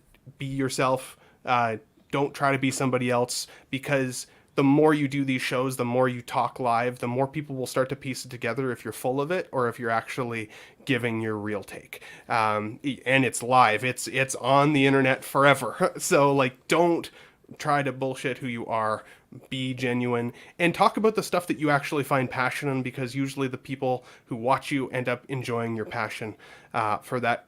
At the end of the day, there's going to be critics. You do have to have a bit of a thick skin as well. If you're ever going to come in, be prepared to have some criticism of your content or your voice or whatever, the way you say Vegas, doesn't matter. Have some thick skin there, and you'll stand the test of time and be consistent with your content. Give people something to actually watch.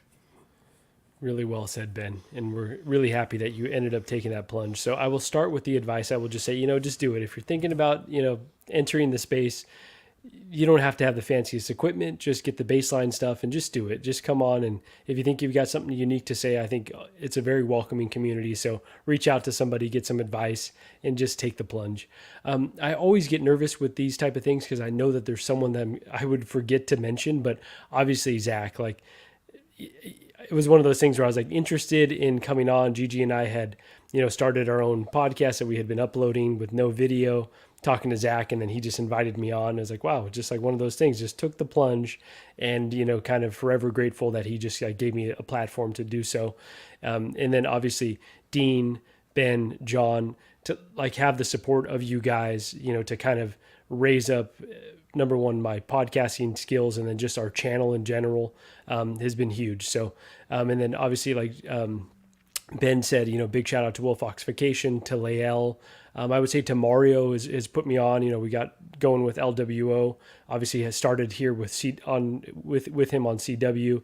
Brother Cousins put me on. Dan and Dre on 6 Scale Reviews, kind of when I was getting going. So a lot of folks, and I know that there's folks in that list that I'm missing out on. Shane at One Figure Focus, I forgot to mention as well.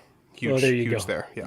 And so, so I think Shane was similar with Ben, where he was thinking about doing it, and I talked to him, and he just went and took the plunge, and now he's killing it. So I think, and we're almost at 1K. I think we're like maybe 25 away. So we're getting close to that milestone very, very soon. But yeah, it's been an incredible journey, and really glad that I decided to do this. One motivation that I don't know that I've talked about too often is that I have really bad anxiety when I'm speaking, and especially when I'm on like web or WebEx or Zoom, and I have to do it a lot for work. And so I was like, you know what, if I start podcasting a bit more, maybe that'll sharpen my skill in terms of like just speaking, because my brain will freeze a lot of the time, and I feel like it's helped. I'm still not a polished product, but it definitely has helped me formulate thoughts and feel more comfortable speaking. So in that respect, and then all the friends we made along the way, it's been just a really awesome experience. Dude, So you're I one of the encourage more anyone- polished. You're one of the more polished people I think I've ever listened to. I'm just as a appreciate that, compliment. man. As a Oh, compliment. thank you for Sorry to that. cut you I get off. so self-conscious. No, thank you, Ben. I appreciate that compliment, because I get in my head so often. So it's thank you for those kind words. But love all you dudes, and I think I lost the plot of where we were going, but it's been a hell of a journey. So my advice for the new collectors, and I'm kind of rehash what a lot of you guys have said, because it was I think you guys have all made great points. But if you want to make content, make content. I know, when I would talk to people, obviously we've kind of helped a lot of new people get started, and people message me like, oh, well, I got to get this mic before I get started, or I'm going to get like this really fancy camera. And honestly, like, that doesn't really matter. Like, even myself, like when we first started doing StreamYard and everything, like I kind of had it in my head, like, oh, once we get to episode 100, all of a sudden we're going to be big, or like, oh, once we get like new microphones or new webcams, well, all of a sudden like the show is just suddenly going to be better magically. It's not like that, right? If you have some passion and you have like $70, I mean, in a computer, realistically, you could basically do this, right? It's not expensive. It's not difficult. There are a lot of people that will help you. So yeah, if you want to make content, make content. It might not be great, and you might struggle out the gate like everyone else does, and you may find out that it's not for you. But don't spend $1,000 to get all the best stuff. Do it once and say, that's not for me. Right? Start any way that you can. We started, Dean. We had one microphone. We were on a kitchen table with a terrible webcam, and a pretty. We had an iPad, actually. It wasn't even it wasn't even a microphone. It was an iPad, and we would all huddle around the iPad on GarageBand, and it was terrible. And we had to really jank things up because we could only record for an hour and 6 minutes before the thing would freak out. And that's why all of our old shows are like just about an hour and 6 minutes. I recently saw an interview with Jack Black. I don't know if you guys know who Aussie Man is. He's like the Australian guy who does like funny commentary videos. But he kind of asked Jack Black the same question, like if you had any advice for people getting started doing anything, like what is it? And he says, just do it and be bad at it. Like, you don't be afraid to suck at whatever you're doing, because you're gonna be bad at it, right? When you first start. Except for Zach and I, we were naturals, but of course, like, don't be afraid. Like Zach said, go back and listen to those episodes. They're not great. They really aren't. They sound terrible. We don't have. You can only actually listen to them on SoundCloud because we have so much shit on our audio feed. It limits us to 500 tracks. So if you want the full CW experience, go to SoundCloud. Yeah, and it's like, don't just be bad, because that's how you're going to learn how to do it and learn how to find who you are and how you want to do it is through trial and error. So don't be afraid. Yeah. Just fucking Heck yeah. take that plunge, like Marco said.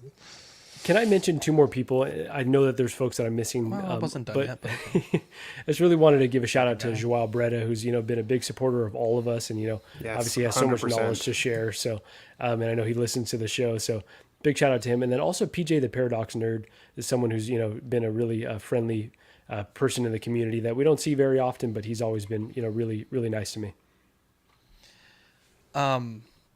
So my second advice for new collectors, and this is something that I think John has really grown a lot in terms of content creation, but and I think I have as well. Back in the day, I used to be pretty petty. I mean, I was still pretty petty, to be honest, but if I got like a negative comment or like a troll comment, it would be like John Wick, Scorched Earth. Yikes. And I think the bigger you get and the more you do this, the more you have to accept that regardless of how much work you've put into anything or how great you think something will be, the internet is not a great place. And sometimes there will be people who are shitty people who are going to say some ugly stuff about you personally, about your take, about your knowledge, or just any number of things, and you have to have thick skin and just let it roll off you. Fuck them up. And like I said, John's really grown in that regard. And it's to the point now, like even in our Patreon chat, like we all talk shit to each other. Like if someone says something, it's just like it just rolls off. Like it's not a big deal. It's funny. Like, and I think you really have to be that way if you're going to, kind of make it to that next level, because we don't get like a ton of comments, but it's not uncommon that 3 or 4 times a month we'll have a smart ass comment, and it's funny now. Back then it would ruin my whole day, but it's pretty funny now. You just got to let it roll off, and it's not a big deal. And the last piece of advice would be to keep your nose clean, right? There's, in a way, a lot of us all really like each other that stream, but there is also like a little bit of a Game of Thrones politics that you kind of have to navigate, and it's just people stream with people, don't stream with other people, and you don't really want to be a new content creator getting involved in all kinds of drama that you don't need to. Just be authentic to yourself, join streams that you're invited to, and just keep your nose clean, right? No one likes a drama channel, especially if you're coming out the gate and that's all you're doing. But yeah, keep your nose clean, have thick skin, and if you want to make content, because I think we've always been a fan of like you having your choice of collectibles that you buy, or other things, and this show may not be for everybody, our show, but there's other shows out there, and I think it's the more the merrier. I don't think that another show popping up is suddenly going to make our show have no views, and people will find you if you're good, and keep it up, because it, like Dean said, it took us years. It's totally different now than when it was when we got started, like, because again, not a lot of people were really doing it, but it took us years before we really got like our first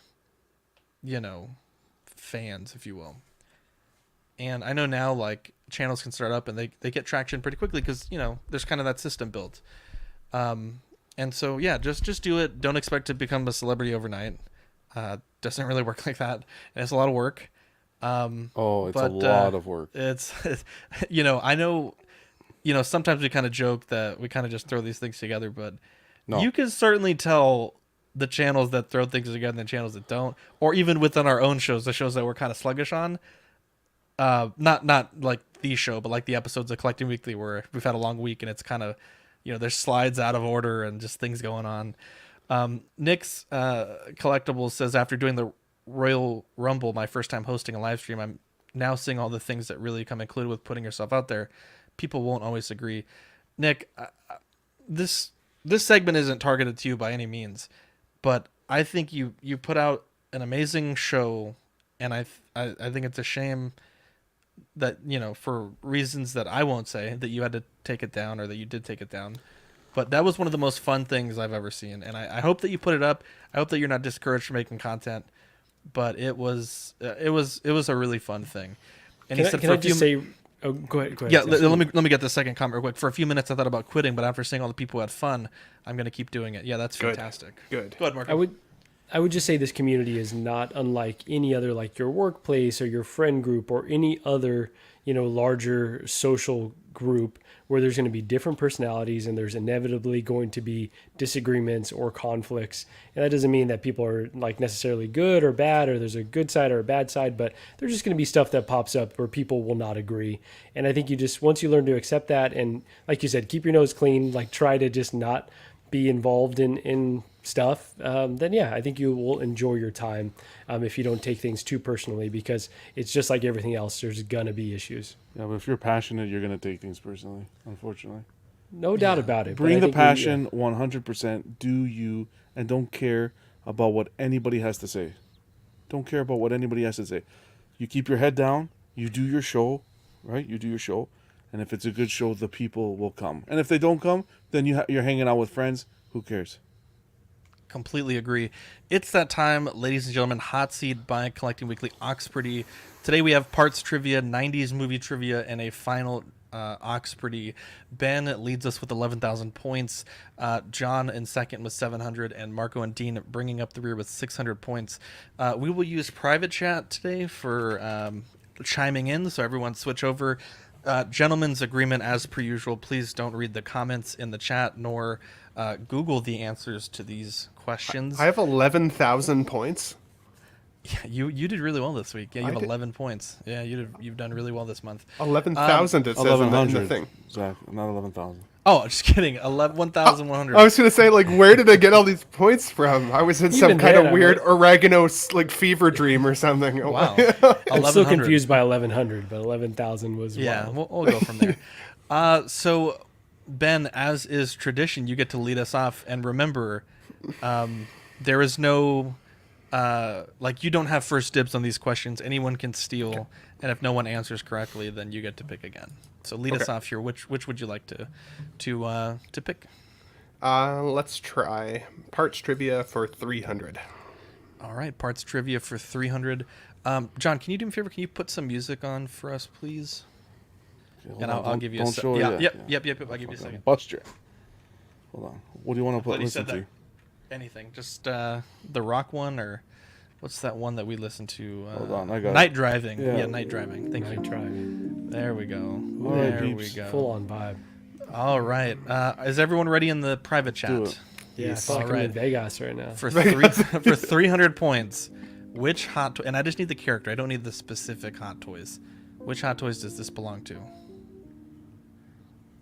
I don't know. Oh. John. Is it Loki? That is incorrect. It's the first thing that came to mind. We're going to give it just a few more seconds here, and then we'll go on to the next question. All right, that's Winter Soldier by Hot Toys. Winter Soldier by Hot Toys.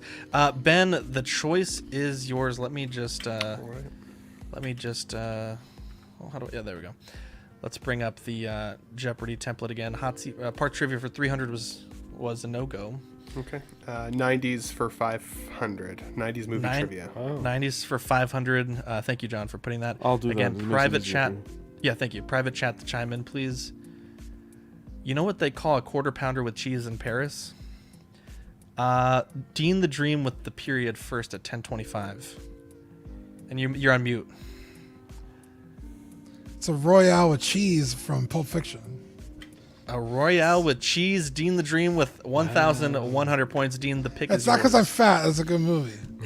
Great movie. Thank you, John.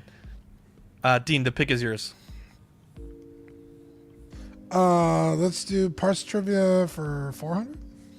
Parts trivia 400. Again, please use the period in the private chat to chime in. Parts trivia for 400. Again, just the character. Marco. Shit. Which trooper is this? Son of a gun. This is... All right, pass. You got the... Yeah, you blew that one. Does he lose the points? He does lose the points. He does lose the points. Fuck. I was going to say Space Trooper. You've lost those points. Oh, damn it. Anyone else want to chime in? No? Okay, this is the Scout Trooper by Hot Toys. You can see it. Scout Trooper by Hot Son of a Toys. gun. All right, Dean, it's your choice. No one got the question right. Okay. Can you pull up the thing? Yep. Sorry. Let's do 90s movie trivia for 400. 90s movie trivia for 400. Again, periods in the private chat, please. Shouldn't parts... Oh. In the movie Jurassic Park, what company created the genetically engineered dinosaurs on the island? Jesus. Marco with the chime in. Fuck, this is a wild-ass guess. The Hammond Company? That is incorrect. Also, make sure you're good to go when you press that period, please. Anyone else want to take a gander? Well, these questions are getting up there again, Zach. These are pretty easy questions. This is an I know. easy This question. is the one's going to drive me nuts. In the movie Jurassic Park, what company created the genetically engineered dinosaurs? No way. All right, we're going to call it there. The answer is InGen. InGen. Yes. Come on. Dean, the pick. Sorry, Marco. What were you? Yeah, I need to blank this one out. Thank you. Okay, there you go. That's what I was saying. Okay. Dean, the pick is yours still. Parts trivia 500. Parts Jesus. trivia 500. Here we go. This is by Hot Toys, and I just need the character name. Next is going to be the sculptor's hands. What the heck is that? A figure comes with a Baldo? Wow. We'll give this one a few seconds here, and then we'll call it. Give us a hint I or thought these were something. pretty easy. These are all like pretty new figures. This is easy? I thought so. I guess not. All right, we'll call it there. That's Django Fett by Hot Toys. That's the little canister he has the worms in. Oh, Dean, I the don't have pick is back to you. Let me just clear out Show me a 500. gun or something. Jesus Christ. Go ahead, Dean. 90s movie trivia for 300. 90s movie trivia for 300. Which movie saw Jim Carrey star as a lawyer who couldn't lie for 24 hours? Ben Thomas chiming in first. Liar, liar. Pants on fire. Is correct. Liar, liar for Ben there. Ben, the choice is yours. Movie trivia for 200. Movie trivia for 200. In the movie Titanic, what was the name of the character played by Leonardo DiCaprio? John rather, with the period. Jack? Do you have a last name for me? We need a last name? I know it. Come on. You didn't say last name? Jack. Well, that's his name. No. I don't think I should lose the points, that's for sure. You need a last name. I'll give you Jack. I didn't even know he had a last name in the I film. know. What? You guys are fake fans. I'll give it to you. Can I take the points? You shouldn't take the points from me, that's for sure. What does the chat say? The chat Well, says... that's how it works. Ben gets the answer. Yeah, Ben, go ahead and answer. Jack Dawson. Let's see here. Jack Dawson is correct, Ben, Wow. with an Well, insurmountable I gave you a lead name, almost. right? Jack was in. Okay. Ben's Full just name, killing it. full name this might be month. better. It was Let's my see first. here. It was my first VHS 2-pack I ever had. Wow. The Titanic 2-pack. First 2-pack. Yeah, Danny, Ben did steal, and he did get the points there. Parts trivia 1, 200, and 90s movie trivia 100. Ben, the choice is yours. 90s movie trivia 100. 90s movie trivia 100. We got the line there. Who played the role of Forrest Gump in the movie of the same name? John, the Everyday Collector with the button. Holy fuck. What's his name now? I have his... Woody. Oh my god, hold on. Just give Okay, me a time is second. up, John. Dean. Woody, time is up. Yeah, you gotta. If you press the button, you have to be ready to go. Oh, It's not give press me the a button and then fucking you know. Tom Hanks. I had it on the tip of my Dean, tongue. that is incorrect. What? I'm just kidding. It's correct. I was like, oh my You threw me god. off there. I was like, what? Yeah. Fucking Part wait. trivia 2 and Wow. 100 on the board. Dean, the choice is yours. Parts trivia 200. Parts trivia 200. Hold It is coming up. Thank you, John. It is coming up here. Parts trivia 200. Which Hot Toys does this come with? Oh, I have no idea. Uh, Oh, I know. John, you press the buttons. I think I know. Oh, this Okay. is going to be such a guess. Is it the Spider-Punk figure? That is incorrect. Yeah, I hate this. Anyone else want to guess? I thought these were all super easy. You suck, Zach. that one. I'm stripping your Jeopardy card on this. On Wait, you know, I gave you the we Jeopardy have- card. What the hell?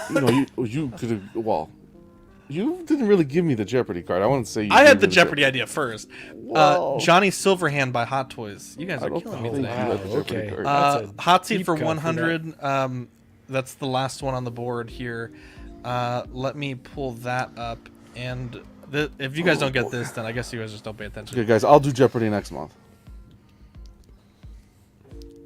Y'all are killing me if y'all don't get this. Oh, I know this. I know this. I know this. I know this. John, We save did it. us, please. The Please. Blurg. And Hot Toys Blurg.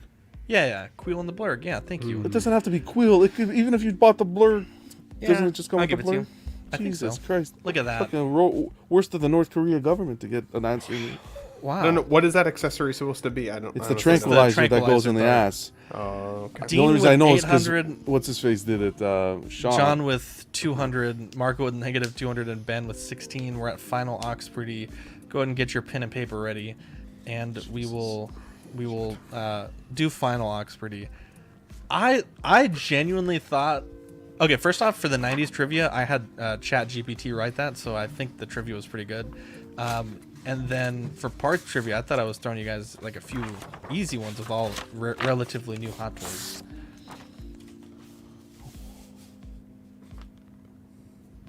$160s knows it's hard to know the accessories. You never take the figures out of the box. Wow. Oh, wow, you're How a dare you. comedian. Shots fired. This show was amazing. Okay, 500 on the clock. We got about a minute to take our guesses here. Quote, my CPU is a blank processor, a learning computer. And we're going to do a countdown. Oh, so easy. I know the first word. I don't know the second one. Now, Dean has a chance here to win. And Ben has a chance to lose. So this is... Or a tie. We might have a tie. I don't know what we're going to do if there's a tie. If there's a tie, I might have to bring it to next week because that was awkward last one. Oh, vintage. You can't put it in there, buddy. Well, don't be reading the not chat. supposed to You be should be in the private chat. No, I'm not. I'm out. I didn't write anything. I'm 0. Oh, okay. All right, let me see. This is really between Dean and Ben here. So, Dean, show me what you got. I bet it all, or I bet it all. So 800. Sorry. Okay. A neural net processor. Okay. Ben, what did you put? I also put neural net processor for 50 points. See if you can, so you can see this. You Sorry. bastard. I don't know why you can't see it. But we have a winner. Why can't Ben you see that? Ben Thomas. Is that actually correct? That's good. Yeah, it's a neural net processor, a learning computer. And I One of my favorite things growing up were soundboards and prank calls with soundboards, and one of them was Arnold Schwarzenegger or the T800 calling Gateway computers. And like, I have a neural net processor, a learning computer, and the lady CPU is a neural net processor, a learning computer. she's like, I don't know what you're talking about. It was so funny. If you guys can find that, look it up. Erwin says this is a CW clip. Danny says my favorite line. Yeah, Ben, we'll get you paid out. I think Thursday or Friday. Congratulations. So next show, or USD? I'll see which one is last. Ben, you have a minute next show.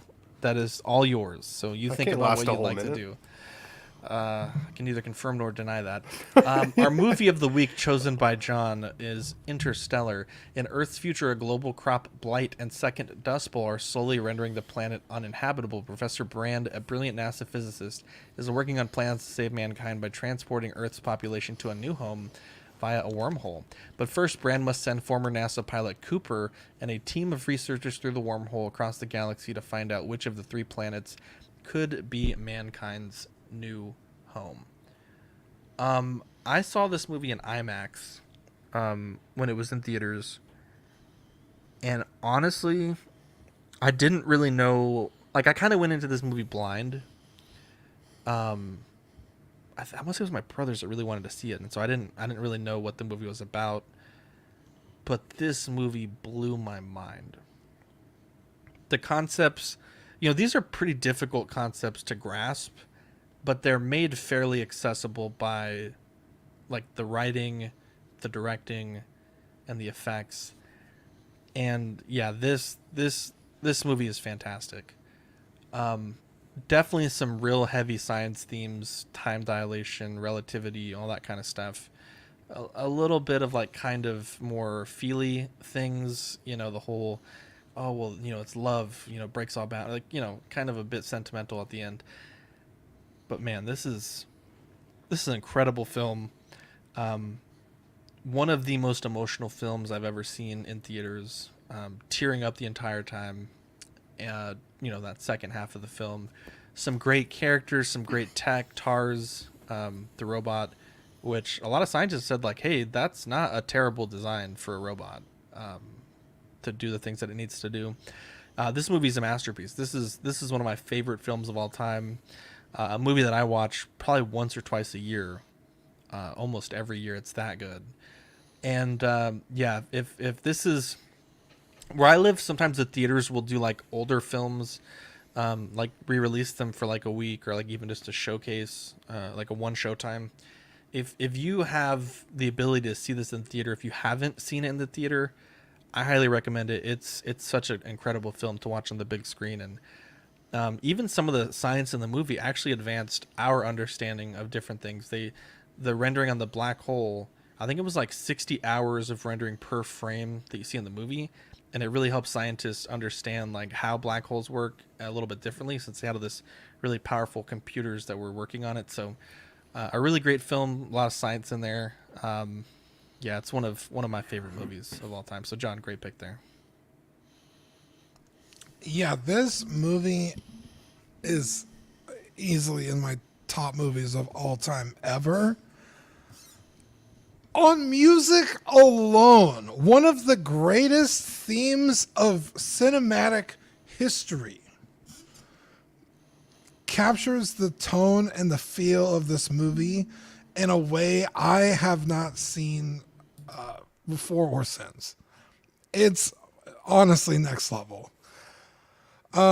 Matt Damon comes out of fucking nowhere and Say he's it right. incredible. Huh? Matt Damon. There you go. Fucking all right. Matthew McConaughey, incredible. Really kind of stepped up his acting career. I think he started doing a little more serious roles because he was usually doing rom-coms and stuff. And this was, I think, was this before Dallas Buyers Club and stuff like that? That he started getting into these like real fucking like Dallas Buyers Club, True Detective. A couple serious roles for sure. Yeah, so this is kind of in that era, and it kind of propelled him into like this other level of fame. It's fucking crazy. Anne Hathaway, she's okay. Could have been anybody else in this movie. Jesus. Jessica Chastain, oh my god, fucking beautiful. But everything about this movie just fucking blew my mind. And space is like a topic. I literally will just sit in my room for hours on end watching videos on black holes, pulsars, stars half a world away, the fucking visible universe, the microwave background. Like I fucking dive deep into that shit. So when this movie came out and I got to sit there and enjoy it, it was next level. This is the only movie in theaters that made me openly weep. Oh, facts. Like fucking. And for most of the movie, it's not like a sad movie. It's like kind of like gut wrenching. Oh, Bro, it fuck, comes out this of nowhere, sucks. bro. And then boom, he gets back on the ship after the water planet and just gut punch, gut punch, gut punch, gut punch, and you're just like, please make it stop. Incredible. I'm with Zach. This is a movie I watch pretty regularly. It's fucking fantastic, start to end. Not much more to say than what Zach and Dean just said. Like, honestly, word for word, every word they said was. Because you had never seen this before. The second the movie was done, I exploded the chat. I was because it wasn't even. You didn't even pick this movie for movie of the week until you saw it. First time watching this, and I was on Netflix. Nothing was on, and then I'm like, wait a second. Dean watched this. He said it was incredible. Let's give it a shot. Holy Mac. This movie is easily top 3 of all time. Easily. This is where we got to disagree, but I'll get there. That's fine. I don't care what you think about it, but that's fine. Let the man finish. 8.6 out of 10. You can disagree with it. I don't care who disagrees and who doesn't. This movie was beautiful. And I didn't even know Christopher Nolan directed it. When I saw Christopher Nolan in the credits, I'm like, okay, well, that's why. This movie was incredible. Everything about it. I think the last time I cried that hard was when I put my dog down. That's how emotional. Yeah, this movie. When he was on the ship sitting, it first gut punches you when they're on the water planet. They get back and you see the other guy come in. And he's like, it's been 25 years or something like that. Right? Because they went to go try to save the other captain that was on the water planet. And then they get back to the ship after the whole wave scenario, and once they get back, their partner, I don't know their name off the top of my head, but the partner opens up the latch, and he's like, it's been 25 years or whatever, That's where you first get the gut punch, and then you start thinking about the kids back home, but where it really hits for me was when he's watching the journals, and then the son comes on, and he's like, "Oh, I have a girlfriend," da-da. And then I was finished when the son puts his son on the screen, the baby. Oh, done. If you haven't watched this movie, guys, I'm telling you, I'll stop streaming. If you haven't watched this movie and you watch it and you don't like it, that's how confident. This movie was fantastic. The end part, I was a little like, I had to sit back for a second because you're so heavily invested. The whole space warp, and I'm not going to spoil it, but that whole space warp and everything. Have a good night, Alvin. I know he's going to go watch Interstellar right now. Love you, buddy. I won't talk too much about spoilers, but that whole section I was kind of had to wrap my head around and kind of understand because it's a 2-hour movie, 2 hour and something, so you're heavily invested. But Jesus, this movie is a must watch. Yeah, dude, 100%. I agree with you too, Dean, on the soundtrack. You know, Hans Zimmer being the composer of one of my favorite trilogies of all time, the Dark Knight trilogy, and then this film with Christopher Nolan as well. I mean, absolutely knows how to invoke that emotion. And I can listen to that soundtrack just in the car on a good day, a bad day, it doesn't matter when it is. It's amazing. I can see, John, for you especially being like a new dad, why that gut punch would hit. You know, something I've always said is, you know, never leave a conversation in a fight. You know, what if it's the last time? What if it's the last time you get a chance to see that loved one? What if that's the last time? You don't want that to be your last conversation. And I think the crazy part about that movie and like the time paradoxes and stuff is how much time is truly lost to that character and his family, and the sacrifice that needs to be made in order to get it there. You know, Murph obviously, as his daughter looks up to him so heavily, and then you see her lose faith in him over time, lose faith in his promise that he's going to come back, lose faith overall, and then regain that faith as an elderly woman.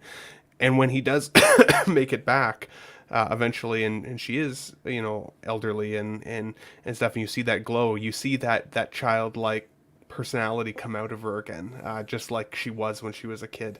It was amazing. It was amazing. I also cried a lot during this movie. I think my only criticism of this film is how long it truly is. It is an investment in time. It's not something you can just throw on and just quickly get through. Like, I feel like if you're going to give it the time investment, watch it. No distractions. Give yourself, I think it's like a good 2.5, 3 hours, maybe even longer. I don't even know. It feels like a long haul.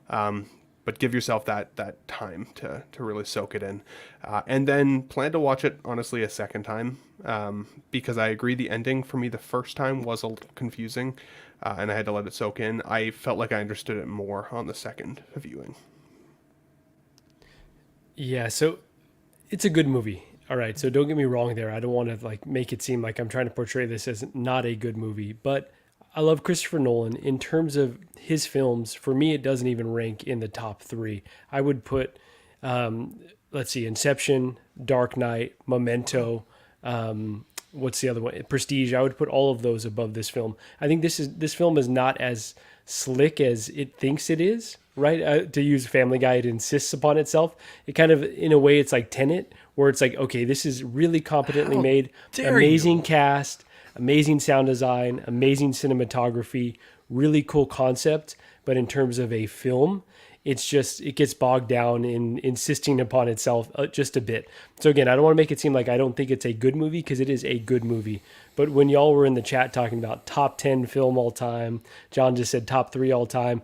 I'm saying I think there are at least 4 other Christopher Nolan films that are better than this film. So to me, I strongly disagree with that. Again, still a very, very good movie, because Christopher Nolan only makes bangers, right? Only makes really good films. But yeah, just a step below those other movies. What's the other? Was it World War I? What's the other fighter pilot? Tom Dunkirk. Dunkirk. I even like Dunkirk more than Interstellar. I would Wow. say. Yeah, Dunkirk is good. I love Dunkirk. Is a damn good movie. He makes a lot film. of damn good films. So that's why I just had a hard time getting on board with y'all saying top 10 all time. I'm like, I don't know. Has Christopher Nolan made 5 of the top best movies of all time? Maybe, but yeah. So that's where we disagree. But again, really, if you haven't seen it, film that you definitely need to watch. Like Ben said, it's a time investment. You will enjoy it. You'll have your mind blown in certain parts, but as a full blown movie, I don't know that it comes together 100% for me. So I cannot wait for Oppenheimer either. I think Ben had a little bit of a good point there with the family thing, but I really take into account when rating a movie on how emotionally it takes the audience away from everything and how invested you get in the characters. Mm-hmm. And in this film, it was like you feel like you've known these people your entire life. It just takes you from your couch and puts you there. That's fair, John. You connected with Crazy Like You, and so I don't want to take that away. I guess that's what I was debating y'all on is where everybody has their own rankings. I didn't really think of his other movies, to be frank. I was thinking more of that other stuff. But your point's valid, please. Marco, your pick is this week. So what do you know what you want to watch? I don't, but is it all right if I post it on the CW group once we decide? Okay. Yeah, we'll double check. We can stream everything. Dean, I know we're running a bit long tonight. My apologies. Can we hear about the pillars that keep the network going? Yeah, give a quick shout out to Ian Seabee, Renee Mendez, Eric Mariscal, Quinn Aguirre, King Louis, Mark Pearson, Paul Schreiber, Equan, Chris Vaughn, Serena, Ben Thomas, Chris Letty, David Jones, Sam Giss, Daminator, Schwab Bretta, Thomas Clark, Eric Switzer, Six Guns, Figs, Badfish, Toy Cartel, Sweet Danny Lee, Deanie Martin, Stephen Krepp, Big Ol' Fern, Caesar Marquin, Mark Phillips, Lisa Martin Bomowski, Rick Gigagorio, The Everyday Collector, Ricardo Valdez, Jose CZ, Erwin Josecina, The Illustrious Rainer, Alan Morgan, 2Con3 Wad, Derek B, Arias Portillo, Mark Randolph, Alvin J, Jazz Carroll, Joe Ridley, Pablo Meza, D-Rock, Matt Clevenger, Seth Tucker, CC3PO, Scott Smith, Don Mathon, Jimmy James, Stephen Pritchett, Sean Usby, Scott Bradley, Steve and Maria Stanley, Eddie Manzanares, Louis Bennett, Chip Perrin, Jimmy Hernandez, Gigi the Judgmental, and Brenton Palmer. Amazing. What a bunch of angels. Big shout out to the Patreonies. You guys definitely keep the network going. For March Patreon, we have the Papa Ox Collecting Weekly sticker. This may end up being a magnet. It just depends on a few things, but that will be the part 1 of the next package. And then part 2, the OFAC Celebration sticker. This is also available if you're at Celebration London. Ian and Pete have, I think, like 60 or 70 to pass out. So if you see them there, flag them down. They should be able to give you a sticker if you're a subscriber of the channel. And yeah, so those will be going out end of April. For Patreon, if you want to sign up, it starts at $5 a month for the digital tier, $7.50 for the Sweet Angel tier, which is access to those physical benefits, the $15 certified crispy with figure fix assistance, and the $25 doubles all the stickers we send, and the Pog Deluxe set on your first pledge. We also have some great YouTube channel members, and full disclosure, this is not the full list. We had like a crazy channel membership party on After Dark last week, and I'll be honest, it's the one thing I forgot to do before today's show, but I will definitely update this for next show. Mojo Z78, Absolute Irwin, LV Avenger 702, OMFG Rick, S Beam, Andres IB, Daminator, Sam Giss, Thomas Clark, Benjamin Hansen, Chris V, Big O Fern, Cram, Alvin J, Single Songwriter, Jake, OG Fan, Mark Pearson, Ben Thomas, Paul Schreiber, Andrew Gibo, CC3PO, Carlito, CT603, Eddie Mendez, B-Chan, Fat Batman, Justin Sports Cards Museum, Philip the Fool, Kinky Sphincter, Universal Key, Eclectic Collector, and To Country. And again, there's more. I just don't have them on the top of my list there. For channel memberships, you can join for 99 cents if you're a Patreon member, or $2.99 if you're in the Peanut Gallery. Get exclusive emojis and shout-outs every episode. I guess I have 2 of those slides. For the network, we have After Dark tomorrow at 10:30. We had a really spirited discussion last week. I think it was probably one of my favorite After Darks that we've had in a long time. And then Thursday, we have Small Talk. Friday, we have Club. And Saturday, I think we're going to try this weekend to play the Red Dead Redemption 2, so that should be fun. So definitely a ton of great things for you guys to tune into this week. And of course, Sunday we have Question of the Week. And boys, we need to figure out reissue, what day we're doing that. So if you guys could let me know separately, that would be great.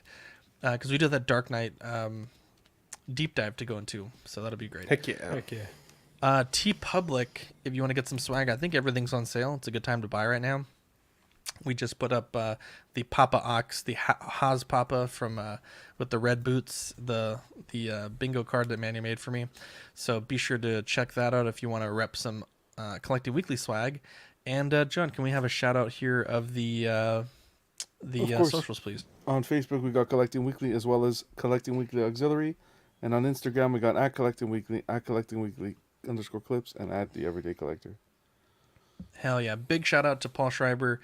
I think that may be one of our biggest super chats of all time. And I want to say he was the one that gave us our biggest super chat of all time. So, Paul, your generosity does not go unnoticed. Sweet angel. And it just behind the scenes, YouTube's been really fucking us on monetization in the past 2 months with the changes to their, I don't know, guidelines or whatever. So that is fantastic, and we appreciate that. Full stop. Pablo Meza, can After Dark be Can After Dark have mandatory Mandalorian talk? Yeah, the people in After Dark seem to really like it, so we will. Yeah, we can work on that. We can see what we can do for tomorrow. But yeah, absolutely, I think that would be great. And yeah, shout out to Paul Schreiber. Shout out to everyone in the chat. A little bit of a longer show today, but you know, there's a lot of cool stuff to talk about. So yeah, shout out to Marco. He's almost at 1,000 subs. Really great to see that. Hopefully we can get him there this week, whatever means necessary. And Let's yeah, go. that's my shout outs for this week. What do you guys got? Everyone who tunes in. All right, there we go. Yeah. Shout out to everyone that purchased the shoulder pads from Zach's Wonderland. Shout out to all the pair. Fulfill these orders now. But anyways, I'm Zach. I'm Dean. I'm John. I'm Marco. And I'm Ben. We'll catch you on the next episode. Bye.